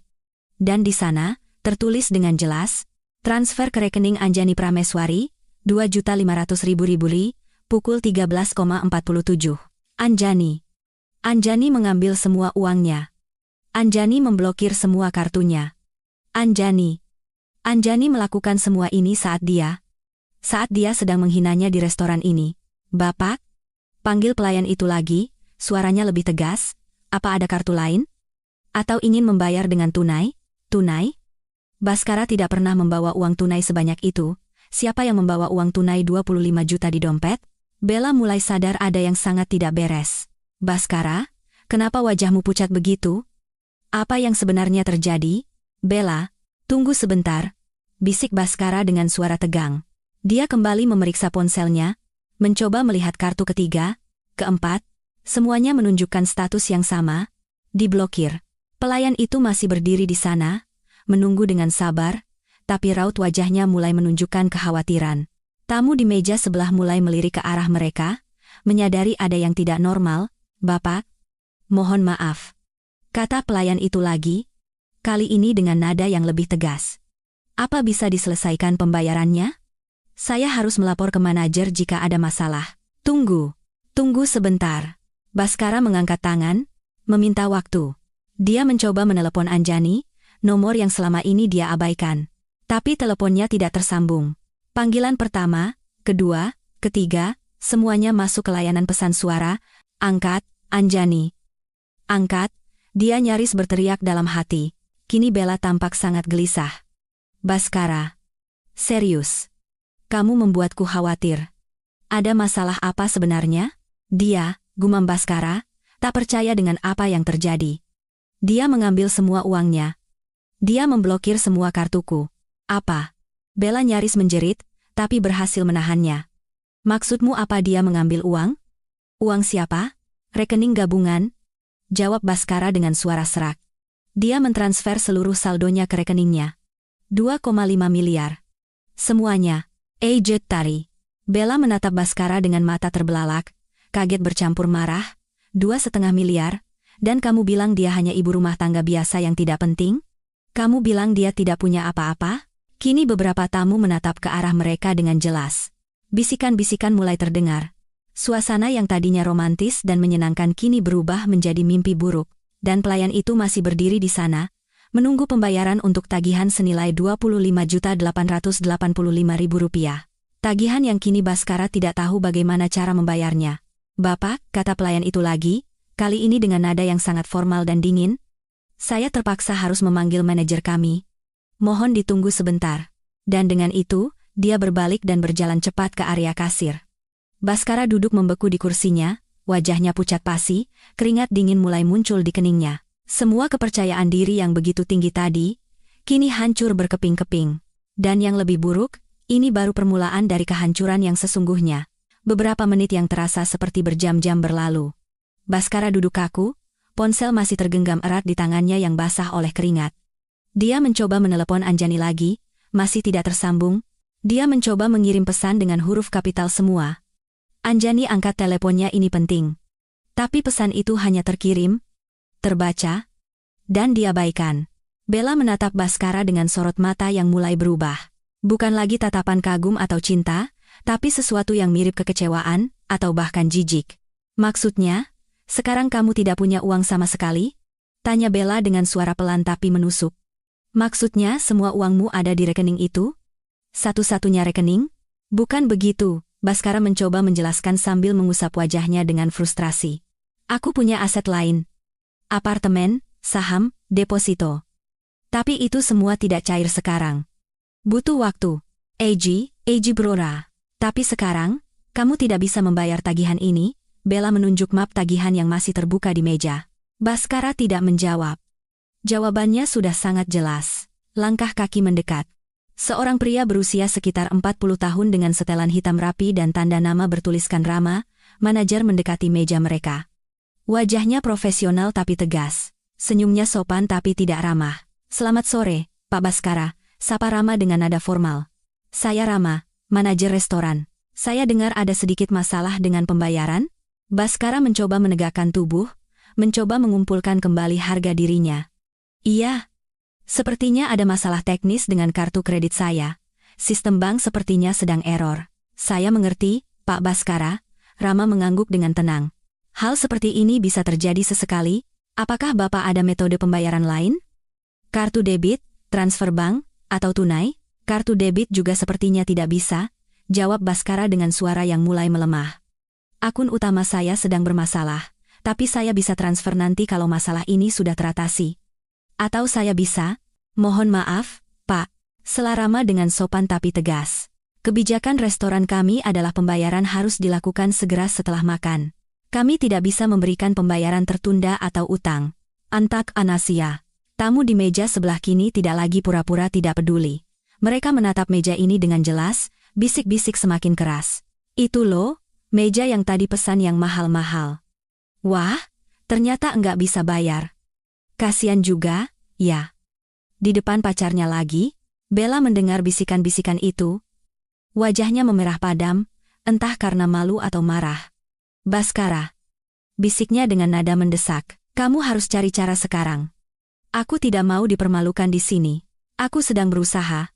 Bentak Baskara balik dengan suara pelan tapi keras. Dia kembali memeriksa aplikasi bank, mencoba masuk ke akun lain yang mungkin dia lupakan. Tapi semua akun yang terhubung dengan rekening gabungan menunjukkan status yang sama, dana sudah ditransfer atau kartu diblokir. Dia teringat deposito. Ya, deposito. Ada 3 rekening deposito senilai hampir 5 miliar. Dia bisa melakukan penarikan darurat. Dengan jari gemetar, dia membuka menu deposito di aplikasi bank. Dan matanya membelalak kaget saat melihat status semua deposito itu. Deposito 001. Status. Dalam proses pencairan atas permintaan pemegang rekening Anjani Prameswari. Deposito 002. Status. Dalam proses pencairan atas permintaan pemegang rekening Anjani Prameswari. Deposito 003. Status. Dalam proses pencairan atas permintaan pemegang rekening Anjani Prameswari. Anjani lagi. Dia sudah melakukan semuanya. Mengambil uang tunai, memblokir kartu kredit, bahkan mencairkan deposito. Dia melakukan semua ini dengan terencana, dengan tenang, dengan perhitungan yang sempurna, dan Baskara baru sadar. Wanita yang baru saja dia hina, yang baru saja dia rendahkan, yang baru saja dia anggap tidak berharga, adalah wanita yang selama ini memegang kendali penuh atas seluruh aset keuangan mereka. Pak Rama masih berdiri di sana, menunggu dengan sabar, tapi raut wajahnya mulai menunjukkan ketegangan. Bagaimana, Pak? Ada solusi? Saya telepon kakak saya dulu. Akhirnya Baskara berkata dengan suara nyaris tak terdengar. Harga dirinya yang tadinya setinggi langit kini jatuh ke titik terendah. Dia harus meminta bantuan, dia harus mengakui bahwa dia tidak bisa membayar makanannya sendiri. Silakan, Pak. Rama memberinya waktu, tapi dia tidak beranjak, dia akan menunggu sampai masalah ini selesai. Baskara menelepon kakaknya, Doni, seorang pengusaha yang cukup sukses. Hubungan mereka tidak terlalu dekat karena Baskara sering bersikap superior. Telepon berdering beberapa kali sebelum diangkat. Halo Bas. Ada apa? Suara Doni terdengar. Don, aku butuh bantuan. Bisik Baskara, mencoba agar tamu lain tidak mendengar suaranya. Aku sedang ada masalah. Bisa tolong transfer uang? Sekarang. Mendesak sekali. Mendesak? Kenapa? Bukannya kamu banyak uang? Masih harus pinjam? Suara Doni terdengar ragu. Jangan banyak tanya dulu. Aku butuh 26 juta. Transfer ke rekeningku atau langsung ke rekening restoran. Nanti ku kirim detailnya. Hening sejenak. 26 juta? Buat apa sebanyak itu? Don, tolonglah. Aku benar-benar dalam kesulitan. Nanti ku jelaskan. Sekarang transfer dulu. Aku janji seminggu lagi ku kembalikan. Doni menghela napas panjang di seberang sana. Baiklah. Tapi ini terakhir kali. Aku tidak mau kamu sering begini. Aku transfer sekarang. Tunggu sebentar. Terima kasih banyak. Baskara menutup telepon dengan lega, meskipun wajahnya masih pucat. Pak Rama masih berdiri di sana dengan tenang. Bapak akan melakukan transfer? Iya. Kakak saya sedang mentransfer. Mohon tunggu sebentar. Jawab Baskara sambil menyeka keringat di keningnya dengan serbet. Sementara menunggu, suasana di meja itu sangat canggung. Bella duduk bersedekap, membuang muka dengan wajah masam. Dia melirik ponselnya beberapa kali, seolah mencari alasan untuk kabur dari situasi ini. Bella. Baskara mencoba meraih tangannya. Bella menarik tangannya. Jangan sentuh aku. Bella. Tolonglah. Ini bukan salahku. Ini semua karena dia. Karena dia? Bella menatap Baskara dengan tajam. Kamu yang bilang dia hanya ibu rumah tangga biasa yang tidak tahu apa-apa. Tapi ternyata, dia yang pegang semua uangmu. Dia yang punya akses ke semua rekeningmu. Dan kamu bahkan tidak bisa membayar makananmu sendiri tanpa minta bantuan orang lain? Bisa. Kata-kata itu menampar Baskara lebih keras dari tamparan fisik. Karena itu semua benar, dia terlalu percaya diri, terlalu yakin bahwa dialah yang memegang kendali. Tapi ternyata, selama ini Anjanilah yang memegang kekuatan sesungguhnya. Ponsel Baskara bergetar. Notifikasi dari aplikasi bank. Dana masuk dari Doni Pratama sebesar Rp26.000. Sudah masuk. Baskara buru-buru memberitahu Pak Rama. Transfer dari kakak saya sudah masuk. Saya bisa langsung transfer ke rekening restoran? Aman. Ambarta. Baik, Pak. Silakan transfer ke nomor rekening ini. Pak Rama memberikan kartu nama dengan nomor rekening restoran. Baskara melakukan transfer dengan tangan gemetar. 25.885.000 masuk ke rekening restoran. Notifikasi transfer berhasil muncul di layar. Sudah, Pak. Baskara menunjukkan layar ponselnya kepada Pak Rama. Pak Rama memeriksa ponselnya. Ada konfirmasi dari kasir bahwa dana sudah masuk. Terima kasih, Pak. Pembayaran sudah kami terima. Dia membungkuk sopan, tapi matanya menyiratkan penghakiman. Penghakiman terhadap pria yang tadinya begitu angkuh, tapi kini jatuh begitu memalukan. Begitu Pak Rama pergi, Baskara terduduk lemas di kursinya, seolah semua energinya terkuras habis. Beberapa tamu masih melirik ke arah mereka, berbisik dengan nada menghakimi. Kita pergi. Bella tiba-tiba berdiri, menyambar tas clutch-nya dengan cepat. Aku tidak tahan lagi di sini.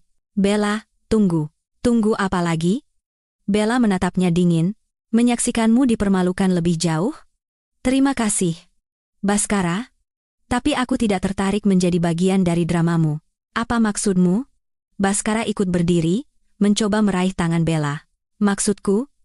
Bella menepis tangannya dengan kasar. Aku salah pilih orang.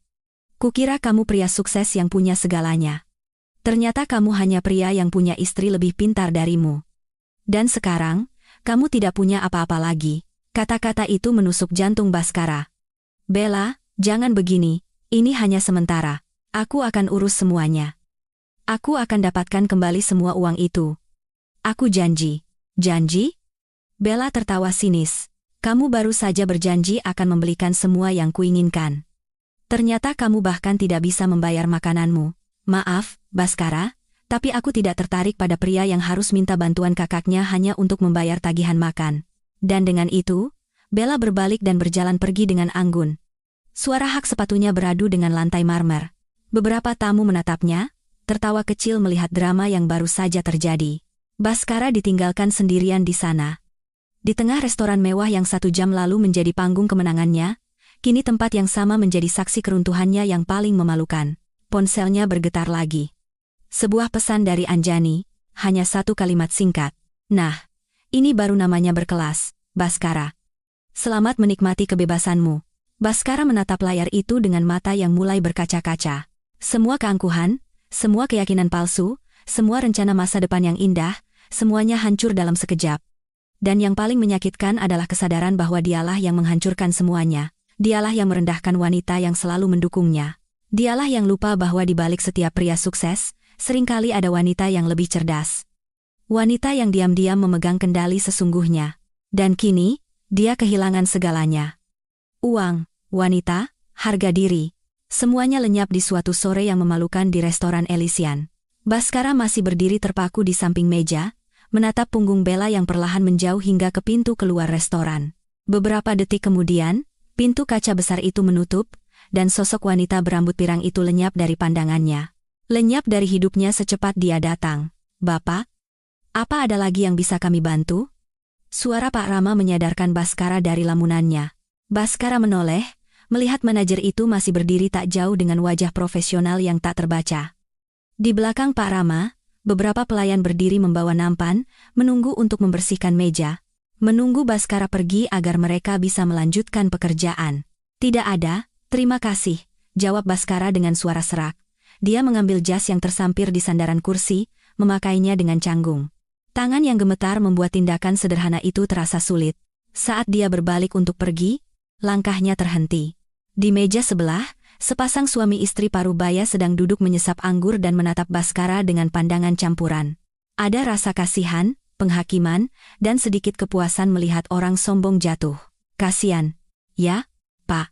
Bisik si istri pada suaminya, tapi cukup keras untuk didengar Baskara. Tadi gayanya selangit, sekarang begini. Makanya jangan suka selingkuh, jawab si suami dengan nada menggurui. Akhirnya kena batunya. Kan, malu-maluin. Baskara mengepalkan tinjunya, menahan amarah dan rasa malu yang bercampur aduk. Tapi dia tidak bisa berbuat apa-apa. Dia tidak punya hak untuk protes. Dialah yang salah, dialah yang menyebabkan semua ini. Dia terus berjalan ke pintu keluar, tapi setiap langkah terasa berat, seolah memikul beban bertonton. Bisikan dari meja lain mengikutinya seperti bayangan. Itu loh. Yang tadi teriak-teriak istrinya enggak berkelas. Karma instan. Ya? Pacarnya langsung pergi. Uangnya habis. Memalukan. Resepsionis yang tadinya menyapanya dengan ramah kini hanya tersenyum tipis. Senyum profesional yang hampa kehangatan. Terima kasih atas kunjungannya, Pak. Hati-hati di jalan. Baskara hanya mengangguk kaku, tidak berani menatap mata wanita itu.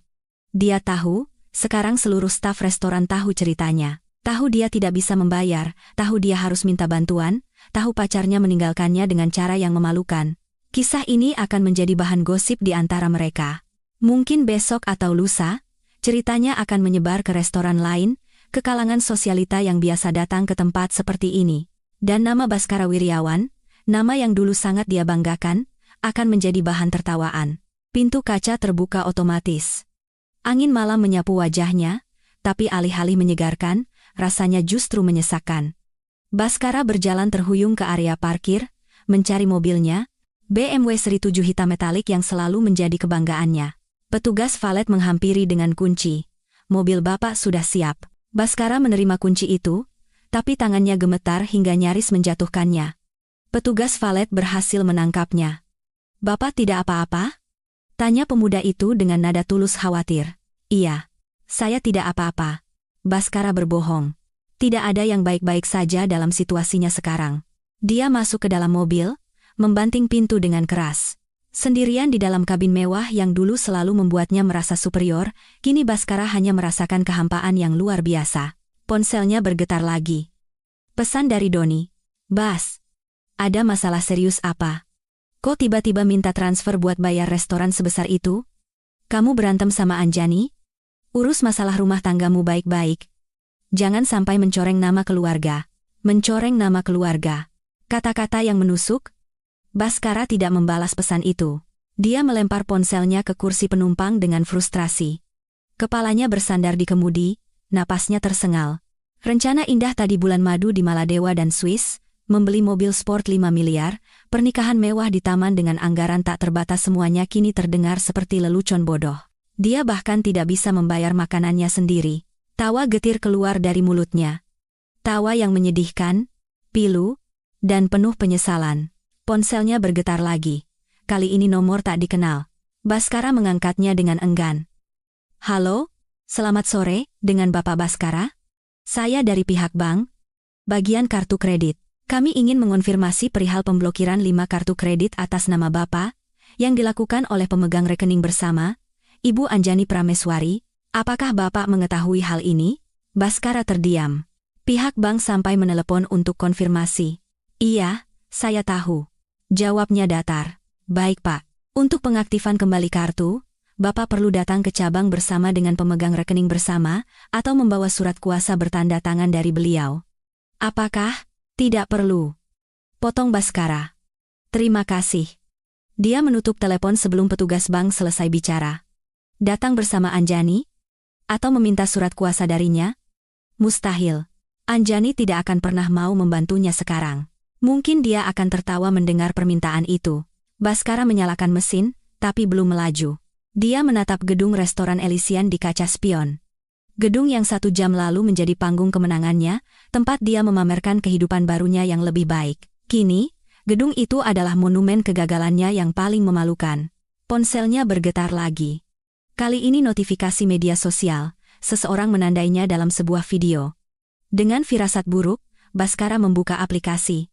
Video itu direkam diam-diam oleh salah satu tamu di restoran. Tidak jelas siapa, tapi dari sudutnya, video itu berhasil menangkap momen saat Baskara berdiri dengan wajah pucat, sambil berbicara dengan Pak Rama, dan momen saat Bella berdiri lalu meninggalkannya. Keterangan di bawah video itu bertuliskan, cowok sok kaya, tadi pamer selingkuhan sambil ngehina istri sendiri. Giliran bayar enggak bisa. Karma itu nyata dan instan, selingkuh, malu, viral. Video itu sudah ditonton hampir 100.000 kali dalam waktu kurang dari setengah jam. Komentar membanjiri. Rasain, makanya istri yang pegang duit. Keren, Bu Istri. Balas dendamnya elegan. Nah kan, selingkuh sih, akhirnya malu sendiri. Itu ceweknya langsung cabut, dong. Cinta uang doang berarti, WKWK. Ini siapa sih? Kayak kenal. Gue tahu. Ini Baskara Wiryawan, pengusaha yang suka pamer di IG. Kepleset juga akhirnya. Nama Baskara Wiryawan mulai menyebar. Orang-orang mulai mengenalinya. Kisah ini mulai viral. Dengan tangan gemetar, Baskara mencoba menghapus tanda namanya dari video itu, tapi sudah terlambat. Video itu sudah dibagikan ke berbagai grup WhatsApp, direpost ke platform lain, bahkan mulai masuk ke forum gosip online. Baskara memukul kemudi mobilnya berkali-kali, melampiaskan amarah dan frustrasi yang tak tertahankan. Semua yang dia bangun bertahun-tahun reputasinya sebagai pengusaha sukses, citranya, rasa hormat dari lingkungan sosialnya semuanya hancur dalam waktu kurang dari 2 jam. Hanya karena sebuah makan siang bodoh. Karena keangkuhan yang berlebihan, karena merendahkan wanita yang seharusnya dia hormati. Notifikasi lain masuk. Kali ini dari grup komunitasnya. Grup pengusaha muda sukses yang sangat dia banggakan. Seseorang membagikan video itu di grup dengan keterangan. Ini Baskara bukan, sih? Kenapa, bro? Komentar mulai berdatangan. Serius? Gila? Kirain tajir melintir. Kok bisa enggak bisa bayar? Pasti masalah sama bininya. Nih, kemarin dengar gosipnya juga. Drama banget. Baskara keluar dari grup itu dengan perasaan malu yang luar biasa. Tapi keluar dari satu grup tidak menyelesaikan masalah. Notifikasi terus masuk dari grup lain, dari teman-teman yang mengirim tangkapan layar video itu dengan pertanyaan, ini loh. Atau kenapa bro? Dia mematikan data seluler di ponselnya, tak sanggup melihatnya lagi. Tapi kerusakan sudah terjadi. Cerita sudah menyebar. Dan di era digital ini, sekali sesuatu menjadi viral, tidak ada cara untuk menghentikannya. Baskara menatap ke depan dengan hampa, Tangan masih mencengkeram kemudi. Meskipun mesin menyala, dia tidak tahu harus pergi kemana. Pulang ke apartemen yang masih penuh dengan barang-barang Anjani, penuh dengan kenangan 7 tahun pernikahan mereka, atau ke hotel. Tapi dengan kartu kredit yang diblokir dan rekening yang kosong, dia bahkan tidak yakin bisa membayar hotel yang layak. Ponsel yang baru saja dia matikan datanya berdering. Panggilan dari kantornya, dengan firasat buruk, dia mengangkatnya. "Selamat sore, Pak Baskara. Ini Sarah dari bagian keuangan." Suara asisten keuangannya terdengar canggung. "Maaf mengganggu, Pak. Tapi tadi ada konfirmasi dari bank bahwa beberapa transaksi otomatis perusahaan yang menggunakan kartu kredit Bapak ditolak. Apa ada masalah dengan kartunya?" "Ya, Pak. Bahkan transaksi bisnis pun terdampak. Bahkan pekerjaan pun kini terkena imbasnya." "Sarah, untuk sementara pakai kartu kredit perusahaan yang lain dulu. Kartu saya sedang ada pembaruan sistem." Baskara berbohong dengan suara lelah. "Oh, baik, Pak. Tapi, besok ada rapat penting dengan klien dari Singapura." "Pak, apa Bapak sudah siap untuk presentasinya?" "Rapat penting. Presentasi. Profesionalisme. Bagaimana dia bisa memikirkan itu semua ketika hidupnya sedang hancur, ketika reputasinya sedang tercoreng, ketika videonya sedang viral di mana-mana?" "Iya, saya siap. Besok kita bicarakan di kantor," jawab Baskara dan menutup telepon dengan cepat. Dia membanting ponselnya lagi, kali ini lebih keras hingga layarnya retak di salah satu sudut. Sempurna. Bahkan ponselnya pun ikut hancur. Akhirnya, Baskara menginjak pedal gas, melajukan mobilnya keluar dari area parkir restoran dengan kecepatan tinggi, membuat petugas valet dan beberapa tamu yang baru datang menoleh kaget. Tapi Baskara tidak peduli lagi. Dia hanya ingin pergi dari sana, pergi dari saksi bisu keruntuhannya, pergi dari tempat di mana keangkuhannya berubah menjadi aib. Saat mobilnya melaju di jalanan, Baskara tidak tahu bahwa di suatu tempat, di balkon sebuah apartemen yang tenang dengan pemandangan kota yang indah, Anjani sedang duduk santai dengan secangkir kopi hangat, tersenyum tipis saat membaca notifikasi dana masuk ke rekeningnya. 2,5 miliar rupiah, hasil jerih payahnya selama 7 tahun. Hasil kesabaran yang akhirnya mendapatkan keadilan. Dan untuk pertama kalinya dalam beberapa bulan terakhir, Anjani tidur dengan nyenyak. Tidur dengan senyum di wajahnya, dengan hati yang lega, dan jiwa yang akhirnya bebas. Sementara di belahan kota yang lain, Baskara duduk sendirian di dalam mobil yang terparkir di pinggir jalan, menatap kegelapan malam dengan hampa, dengan hati yang hancur dan masa depan yang tak menentu. Dan pelajaran paling pahit yang dia dapatkan malam itu adalah, jangan pernah meremehkan seorang wanita yang pendiam, karena di balik keheningannya, dia mungkin sedang merencanakan kemenangannya. 3 hari telah berlalu sejak insiden memalukan di restoran Elysian. 3 hari yang terasa seperti 3 tahun bagi Baskara. Dia tidak kembali ke apartemen yang pernah dia tinggali bersama Anjani, tak sanggup menghadapi barang-barang yang mengingatkannya pada kehidupan yang telah hancur. Dia menginap di sebuah hotel budget, bukan hotel bintang 5 yang biasa dia datangi, tapi hotel kecil dengan kamar sempit dan fasilitas seadanya. Karena hanya itu yang bisa dia bayar dengan sisa uang tunai di dompetnya. Pagi itu, Baskara duduk di tepi ranjang hotel yang keras, menatap ponselnya yang layarnya retak. Notifikasi masih terus berdatangan, meskipun dia sudah mencoba mengabaikannya. Video insiden di restoran sudah ditonton lebih dari 2 juta kali. Media gosip online mulai menulis artikel dengan judul-judul sensasional. Pengusaha terkenal Baskara Wiryawan gagal bayar di restoran mewah, ternyata istri yang pegang semua uangnya. Selingkuh berujung malu, kisah memalukan seorang suami sombong. Karma instan. Istri cerdas balas dendam elegan, kuras rekening dan blokir kartu kredit suami yang selingkuh. Bahkan nama Anjani mulai disebut-sebut. Meskipun wajahnya tidak muncul di video, netizen mulai memujinya, menjadikannya pahlawan bagi para istri yang terkhianati. Sementara Baskara, dia menjadi penjahat dalam cerita ini. Orang yang pantas menerima karma. Badut publik. Ponselnya berdering. Panggilan dari kantor lagi. Sarah, asistennya, sudah menelepon belasan kali sejak kemarin.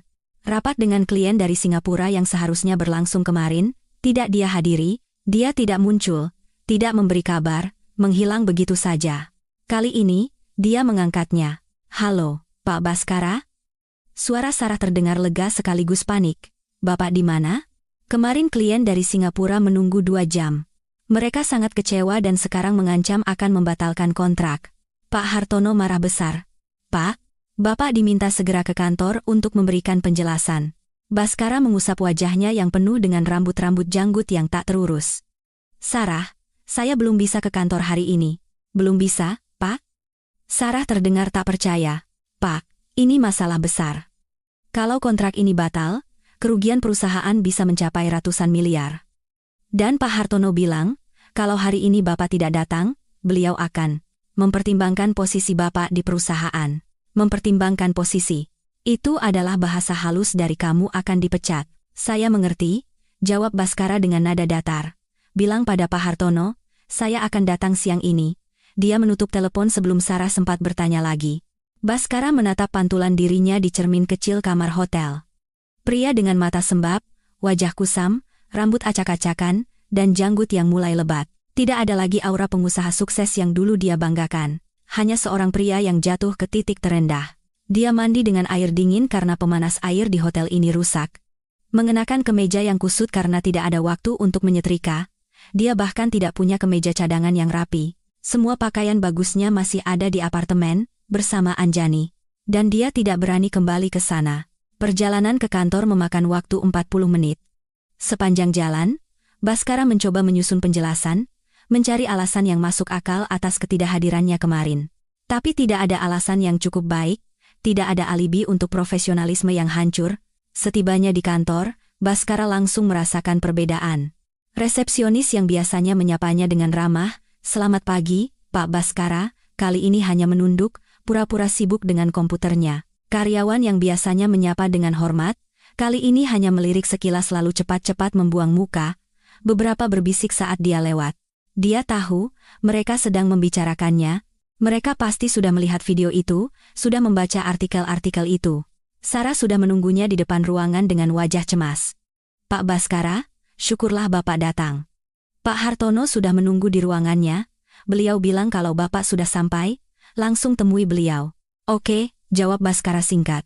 Dia berjalan ke ruangan Pak Hartono, ruangan besar dengan jendela kaca lebar yang menghadap ke pemandangan kota. Pak Hartono, pria berusia 60 komplahan dengan rambut putih rapi dan kacamata berbingkai emas, duduk di belakang meja kerjanya dengan wajah yang sangat serius. "Duduk, Baskara," perintahnya, tanpa sapaan ramah seperti biasa. Baskara duduk di kursi seberangnya, merasakan atmosfer yang sangat mencekam. "Kamu tahu kenapa saya panggil kamu ke sini?" Pak Hartono langsung ke intinya. "Soal rapat kemarin, Pak? Saya minta maaf. Saya ada masalah pribadi yang sangat mendesak." "Abarman? Masalah pribadi?" Pak Hartono memotong dengan nada tajam. "Baskara, kamu seorang kepala divisi. Kamu menangani proyek bernilai ratusan miliar. Klien mempercayaimu, dan kamu beralasan ada masalah pribadi? Tanpa konfirmasi, tanpa mendelegasikan tugas. Kamu tahu klien dari Singapura itu punya potensi untuk ekspansi bisnis ke seluruh Asia Tenggara?" "Saya tahu, Pak. Dan saya sangat menyesal. Saya akan hubungi mereka. Saya akan minta maaf." Kontrak dibatalkan. Pak Hartono meletakkan selembar dokumen di atas meja. "Pagi ini mereka mengirim email pembatalan resmi. Alasannya, tidak percaya dengan profesionalisme tim kita. Kerugian perusahaan akibat pembatalan kontrak ini sekitar 50 miliar rupiah. Angka itu seperti palu yang menghantam kepala Baskara. "Pak, beri saya kesempatan untuk memperbaiki. Saya bisa cari klien lain. Saya bisa." "Baskara," Pak Hartono menatapnya dengan sorot kecewa yang mendalam. "Saya mengenalmu sejak kamu baru lulus dan masuk kerja di sini. Saya yang mempromosikanmu, yang percaya pada kemampuanmu. Tapi belakangan ini, saya banyak mendengar cerita tentangmu. Video yang viral itu, masalah dengan istrimu, gaya hidupmu yang mencurigakan. Bosnya juga sudah melihat video itu. Itu masalah pribadi saya, Pak. Tidak ada hubungannya dengan pekerjaan." "Tidak ada hubungannya?" Pak Hartono menaikkan alisnya. "Baskara, reputasimu adalah reputasi perusahaan. Ketika klien mencari tahu tentangmu dan menemukan video kamu tidak bisa membayar tagihan restoran karena uangmu diambil istrimu, apa yang akan mereka pikirkan tentang kemampuanmu mengelola keuangan proyek? Ketika mereka membaca artikel tentang kamu yang selingkuh dan menghina istrimu, apa yang akan mereka pikirkan tentang karakter dan integritasmu?" Setiap kata terasa seperti cambuk. "Saya sudah berdiskusi dengan Dewan Direksi," lanjut Pak Hartono. "Dan kesimpulan kami adalah, kamu diskor selama 1 bulan, tanpa gaji. Selama itu, selesaikan masalah pribadimu, bersihkan namamu, dan tunjukkan bahwa kamu masih layak memegang posisi ini. Jika setelah 1 bulan situasi tidak membaik, kami akan mengevaluasi kembali posisimu di perusahaan. Diskors tanpa gaji. Artinya tidak ada pemasukan sama sekali selama sebulan, sementara saat ini dia bahkan tidak punya cukup uang untuk hidup layak. Baik, Pak. Saya mengerti, kata Baskara dengan suara yang nyaris putus. Tak ada gunanya berdebat, keputusan sudah dibuat. Dan satu hal lagi, tambah Pak Hartono, jam tangan yang kamu pakai. Jam tangan mewah yang kamu beli menggunakan uang muka proyek tahun lalu, saya harap itu bukan uang yang seharusnya untuk operasional. Baskara tersentak. Jam tangannya. Jam tangan seharga 800 juta, yang memang dia beli dari uang muka proyek. Uang yang seharusnya untuk operasional, tapi dia pakai untuk gaya hidup pribadinya, dengan niat akan menggantinya dari bonus akhir tahun. Itu uang pribadi saya, Pak. Dia berbohong. Pak Hartono menatapnya lama dengan tatapan tidak percaya yang jelas. Saya harap begitu, Baskara. Karena jika sampai ketahuan ada penyelewengan dana perusahaan, konsekuensinya bukan lagi skorsing, tapi pidana. Ancaman itu menggantung di udara seperti guillotine. Sekarang kamu boleh pergi. Sarah akan mengurus serah terima pekerjaanmu kepada kepala divisi sementara selama kamu diskors. Serahkan semua dokumen penting dan akses kepadanya. Baskara bangkit dengan kaki lemas. Dia membungkuk hormat, sesuatu yang hampir tidak pernah dia lakukan, lalu berjalan keluar ruangan dengan langkah gontai. Di luar, Sarah sudah menunggu dengan sebuah kardus. Pak Baskara, ini untuk barang-barang pribadi Bapak dari meja kerja. Saya sudah siapkan. SMR Domain Mander Kembinanku. Bahkan kardus untuk barang-barangnya sudah disiapkan, seolah mereka sudah tahu dia akan diskors. Baskara berjalan ke mejanya. Meja di sudut ruangan dengan pemandangan indah yang dulu menjadi kebanggaannya. Kini meja itu terasa asing. Dia memasukkan beberapa bingkai foto, dokumen pribadi, pulpen, dan beberapa barang lain ke dalam kardus. Rekan-rekan kerjanya melirik dari meja mereka, tidak ada yang menyapa, tidak ada yang bertanya. Mereka semua tahu apa yang terjadi, dan mereka tidak mau terlibat. Saat Baskara berjalan keluar kantor dengan kardus di tangannya, dia melewati area pantry. Dari sana, terdengar bisikan yang tiba-tiba berhenti saat dia lewat. Tapi dia sempat mendengar sebagian percakapan. Makanya jangan main-main sama istri yang pegang duit. Selingkuh, sombong lagi. Katanya jam tangan itu beli dari uang proyek, bukan uang pribadi. Edi Karnarwa. Baskara mempercepat langkahnya, tak sanggup mendengar lebih lanjut. Di lobi, petugas keamanan yang biasanya membukakan pintu untuknya dengan hormat, kali ini hanya mengangguk singkat. Tidak ada lagi hati-hati di jalan, Pak Baskara. Hanya anggukan dingin dan tatapan menghakimi. Baskara memasukkan kardus itu ke bagasi mobilnya di basement. Saat dia menutup bagasi, ponselnya bergetar lagi. Kali ini dari bank, bukan telepon, tapi email resmi. Subjek, pemberitahuan pencairan deposito. Berjangka dan perubahan status rekening. Isi email menjelaskan bahwa ketiga rekening deposito mereka, dengan total nilai hampir 5 miliar rupiah, telah berhasil dicairkan sesuai permintaan Ibu Anjani Prameswari, dan telah ditransfer ke rekening pribadi atas nama Ibu Anjani. Email itu juga memberitahukan bahwa rekening gabungan antara Baskara dan Anjani telah diubah statusnya. Kini, hanya Anjani yang memiliki akses penuh sebagai pemegang rekening tunggal. Baskara tidak lagi memiliki hak akses apapun. Rekening gabungan, deposito, investasi, semuanya sudah dipindahkan atau diubah kepemilikannya. Anjani telah secara resmi memisahkan seluruh aset keuangan mereka. Dan Baskara kini benar-benar tidak punya apa-apa lagi. Dia duduk di kursi pengemudi, menatap dinding abu-abu basement dengan hampa. Kardus berisi barang-barang dari kantornya ada di bagasi. Ponselnya yang retak ada di tangannya. Jam tangan mewah seharga 800 juta masih melingkar di pergelangan tangannya, tapi kini jam itu terasa seperti borgol yang mengingatkannya pada kesombongan dan kesalahannya. Dia teringat kata-kata Bella saat meninggalkannya di restoran. Kamu hanya pria yang punya istri lebih pintar darimu.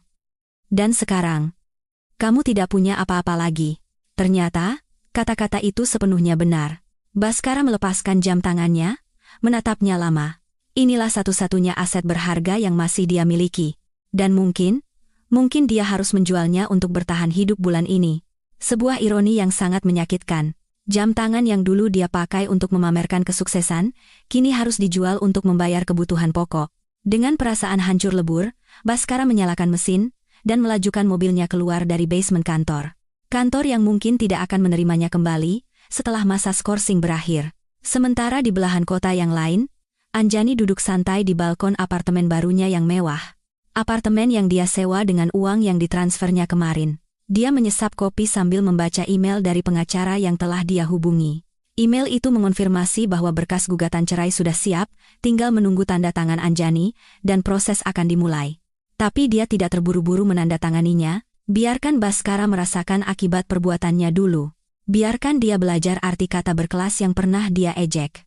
Dan ketika saatnya tiba, Anjani akan menyelesaikan semuanya dengan cara yang paling elegan. Dengan kepala tegak, harga diri yang utuh, dan masa depan yang cerah. Karena inilah arti kemenangan yang sesungguhnya.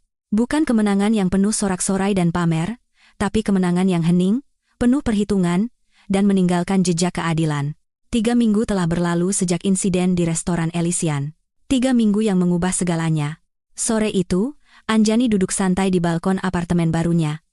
Sebuah apartemen berukuran sedang dengan 1 kamar tidur, interior minimalis modern, dan pemandangan kota yang indah dari lantai 20. Apartemen ini tidak semewah tempat tinggalnya dulu bersama Baskara, tapi ada sesuatu yang berbeda. Ada kehangatan, ada ketenangan, ada rasa kepemilikan yang sesungguhnya. Ini adalah ruangnya, sepenuhnya miliknya, tanpa bayang-bayang masa lalu yang menyakitkan. Anjani menyesap kopi dari cangkir keramik putih favoritnya, sambil menatap langit senja yang sedang berubah warna. Gradasi oranye, merah muda, dan ungu menciptakan lukisan alam yang paling indah. Angin sore berembus lembut, menerbangkan rambutnya yang tergerai. Ponsel di meja kecil di sampingnya bergetar. Sebuah notifikasi masuk. Tapi kali ini bukan dari Baskara yang masih mencoba menghubunginya dari berbagai nomor yang telah dia blokir. Ini adalah notifikasi dari aplikasi bank. Dana masuk 1.500.000 dari pencairan deposito 003. Anjani tersenyum tipis. Deposito terakhir sudah cair seluruhnya, ditambah dengan saldo yang sudah ada. Seluruh aset likuid yang dimilikinya kini bernilai hampir 10 miliar rupiah. Uang yang lebih dari cukup untuk memulai hidup baru dengan mapan. Mungkin membuka bisnis kecil yang selama ini dia impikan. Tapi bukan uang itu yang membuat Anjani tersenyum. Yang membuatnya tersenyum adalah kebebasan. Kemampuan untuk bernapas lega tanpa harus menghadapi penghinaan setiap hari. Perasaan bahwa akhirnya dia telah merebut kembali kendali atas hidupnya sendiri. Ponselnya bergetar lagi. Kali ini panggilan dari nomor yang dia kenal. Pengacaranya, Bu Ratna. Selamat sore, Bu Ratna, sapa Anjani dengan tenang. Sore, Bu Anjani. Kabar baik, suara Bu Ratna terdengar profesional. Berkas gugatan cerai kita sudah diproses oleh pengadilan. Sidang pertama dijadwalkan 2 minggu lagi. Dan sepertinya prosesnya akan berjalan lancar, mengingat bukti-bukti yang kita miliki sangat kuat. Bukti-bukti itu termasuk tangkapan layar percakapan Baskara dengan Bella yang ditemukan Anjani di laptop bersama mereka, beberapa bulan lalu percakapan yang penuh kata-kata mesra dan rencana masa depan. Ada juga foto-foto mereka berdua di berbagai tempat yang diunggah Bella di media sosial dengan keterangan yang tidak terlalu terselubung. Dan tentu saja, video viral insiden di restoran yang kini menjadi bukti publik. Terima kasih, Bu Ratna, jawab Anjani, saya siap untuk persidangan. Perlu diingat ya, Bu Anjani, tambah Bu Ratna dengan nada lebih serius. Kemungkinan besar pihak Pak Baskara akan mencoba mempermasalahkan pembagian harta Gonogini, terutama setelah dia tahu ibu yang memegang mayoritas aset likuid. Ibu harus siap mental untuk itu. Saya siap, jawab Anjani tegas. Saya tahu hak-hak saya. Dan saya tidak akan membiarkan diri saya diintimidasi lagi. Setelah menutup telepon, Anjani kembali menatap pemandangan kota. Dari sini, dia bisa melihat gedung-gedung tinggi, jalanan yang dipenuhi kendaraan, dan kehidupan yang terus bergerak maju. Hidup tidak berhenti hanya karena satu pernikahan yang gagal. Dunia terus berputar, dan dia harus terus melangkah. Ponselnya bergetar lagi. Kali ini pesan dari sahabatnya, Dinda, yang selalu ada di sisinya sejak masa-masa terburuk. Anjani, udah makan? Aku bawain nasi goreng spesial buatanku, nih. Mau? Aku mampir sebentar. Anjani tersenyum membaca pesan itu. Setidaknya, di tengah runtuhnya pernikahannya, dia sadar siapa orang-orang yang benar-benar peduli padanya. Bukan karena status atau uang, tapi karena persahabatan yang tulus. Boleh banget, Din. Aku di balkon. Langsung naik aja, balas Anjani. 10 menit kemudian, bel pintu apartemennya berbunyi. Anjani membuka pintu untuk Dinda, seorang wanita berusia 34 tahun dengan senyum lebar dan 2 kotak makanan berisi nasi goreng hangat. Anjani. Dinda memeluk Anjani erat. Gimana kabarmu hari ini? Kelihatan lebih segar dari minggu lalu. Aku baik, Din, jawab Anjani tulus, jauh lebih baik setiap harinya. Mereka duduk di meja makan kecil, membuka kotak makanan, dan mulai makan sambil mengobrol santai. Dinda bercerita tentang pekerjaannya, tentang putranya yang baru masuk TK, kisah-kisah keseharian yang sederhana namun membahagiakan. Iya. Aku lihat video kamu yang viral itu, kata Dinda tiba-tiba dengan hati-hati. Maksudnya, bukan video kamu, sih, tapi video insiden di restoran itu. Netizen pada dukung kamu loh. Banyak yang bilang kamu keren, cerdas, dan jadi inspirasi. Anjani tertawa kecil. Aku juga enggak menyangka bakal seviral itu, aku cuma ingin mengambil kembali apa yang menjadi hakku. Ingin menunjukkan padanya bahwa aku bukan wanita lemah, yang bisa dia rendahkan begitu saja. Dan kamu berhasil. Dinda menggenggam tangan Anjani dengan hangat. Aku bangga banget sama kamu, Anjani. Dari yang dulu aku lihat kamu nangis-nangis karena dia jarang pulang, sekarang kamu bisa tersenyum lagi, berdiri di atas kakimu sendiri. Itu enggak mudah. Terima kasih, Din. Anjani membalas genggaman itu. Kamu juga salah satu alasan aku bisa kuat. Kamu selalu ada saat aku butuh. Mereka melanjutkan makan dengan suasana hangat. Setelah selesai, Dinda membantu membereskan dan mencuci piring, meskipun Anjani melarangnya. Oh iya, Anjani, kata Dinda sambil mengeringkan tangannya. Kemarin aku ketemu teman kerja lamamu di perusahaan dulu. Dia nanyain kabarmu, katanya sekarang lagi cari konsultan freelance untuk proyek marketing. Aku kasih nomormu, enggak apa-apa kan? Siapa tahu kamu tertarik. Apa Dara? Anjani terdiam sejenak. Kembali bekerja. Sejak berhenti 7 tahun lalu untuk menjadi ibu rumah tangga penuh waktu atas permintaan Baskara, dia tidak pernah berpikir untuk kembali ke dunia kerja. Tapi Sekarang dia bebas. Bebas memilih apa yang dia inginkan. Boleh, Din, jawab Anjani sambil tersenyum. Kasih saja nomorku. Siapa tahu ini kesempatan yang bagus. Setelah Dinda pulang, Anjani kembali ke balkon dengan secangkir teh hangat. Langit sudah gelap, lampu-lampu kota mulai berpendar seperti bintang di daratan. Dari ketinggian ini, semuanya tampak indah, teratur, dan damai. Ponselnya bergetar. Pesan dari nomor tak dikenal. Anjani membukanya dengan hati-hati. Anjani, ini aku. Tolong, kita perlu bicara. Aku mohon. Aku salah. Aku minta maaf.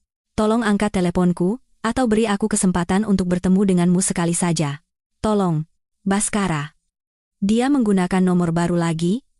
Anjani menatap pesan itu lama. Sebagian kecil hatinya, bagian yang pernah sangat mencintai pria itu, sedikit tersentuh membaca kata, aku salah dan aku minta maaf. Kata-kata yang tidak pernah keluar dari mulut Baskara selama 7 tahun pernikahan mereka. Tapi dia sudah belajar.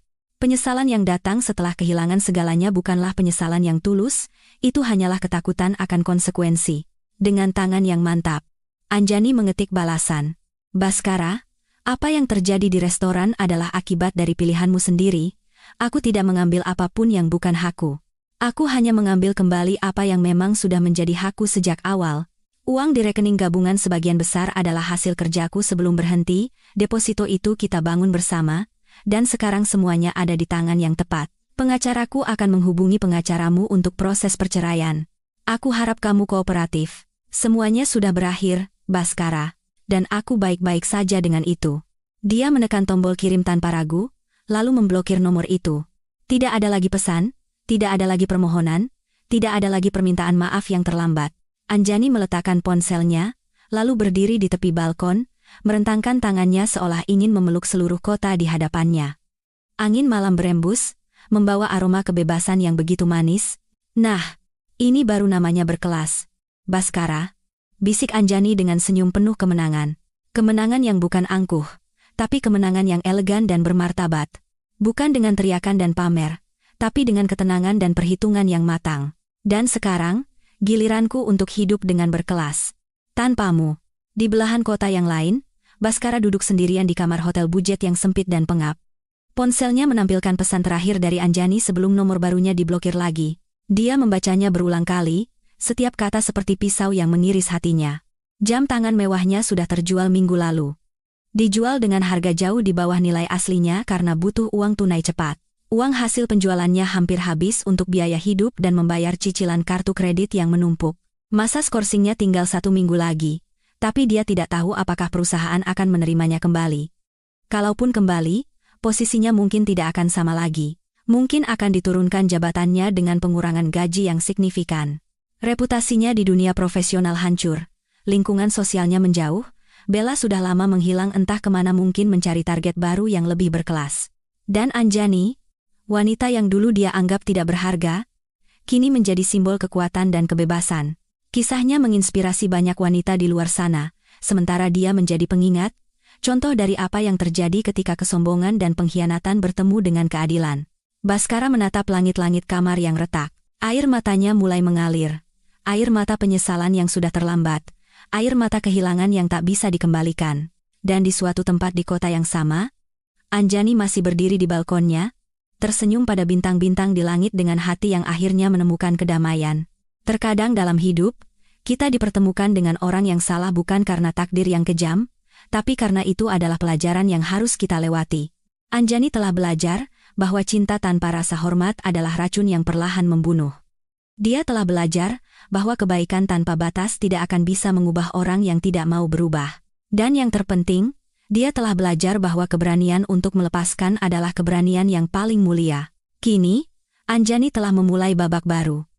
Bukan sebagai istri yang terkhianati, bukan sebagai korban, tapi sebagai wanita yang bangkit dengan anggun, dengan kepala tegak dan masa depan yang dia genggam di tangannya sendiri. Dan bagi siapapun yang membaca kisah ini, ingatlah, kamu berharga, kamu pantas dihormati. Dan jika ada seseorang yang selalu merendahkanmu, mungkin sudah saatnya untuk menunjukkan padanya siapa yang sesungguhnya berkelas.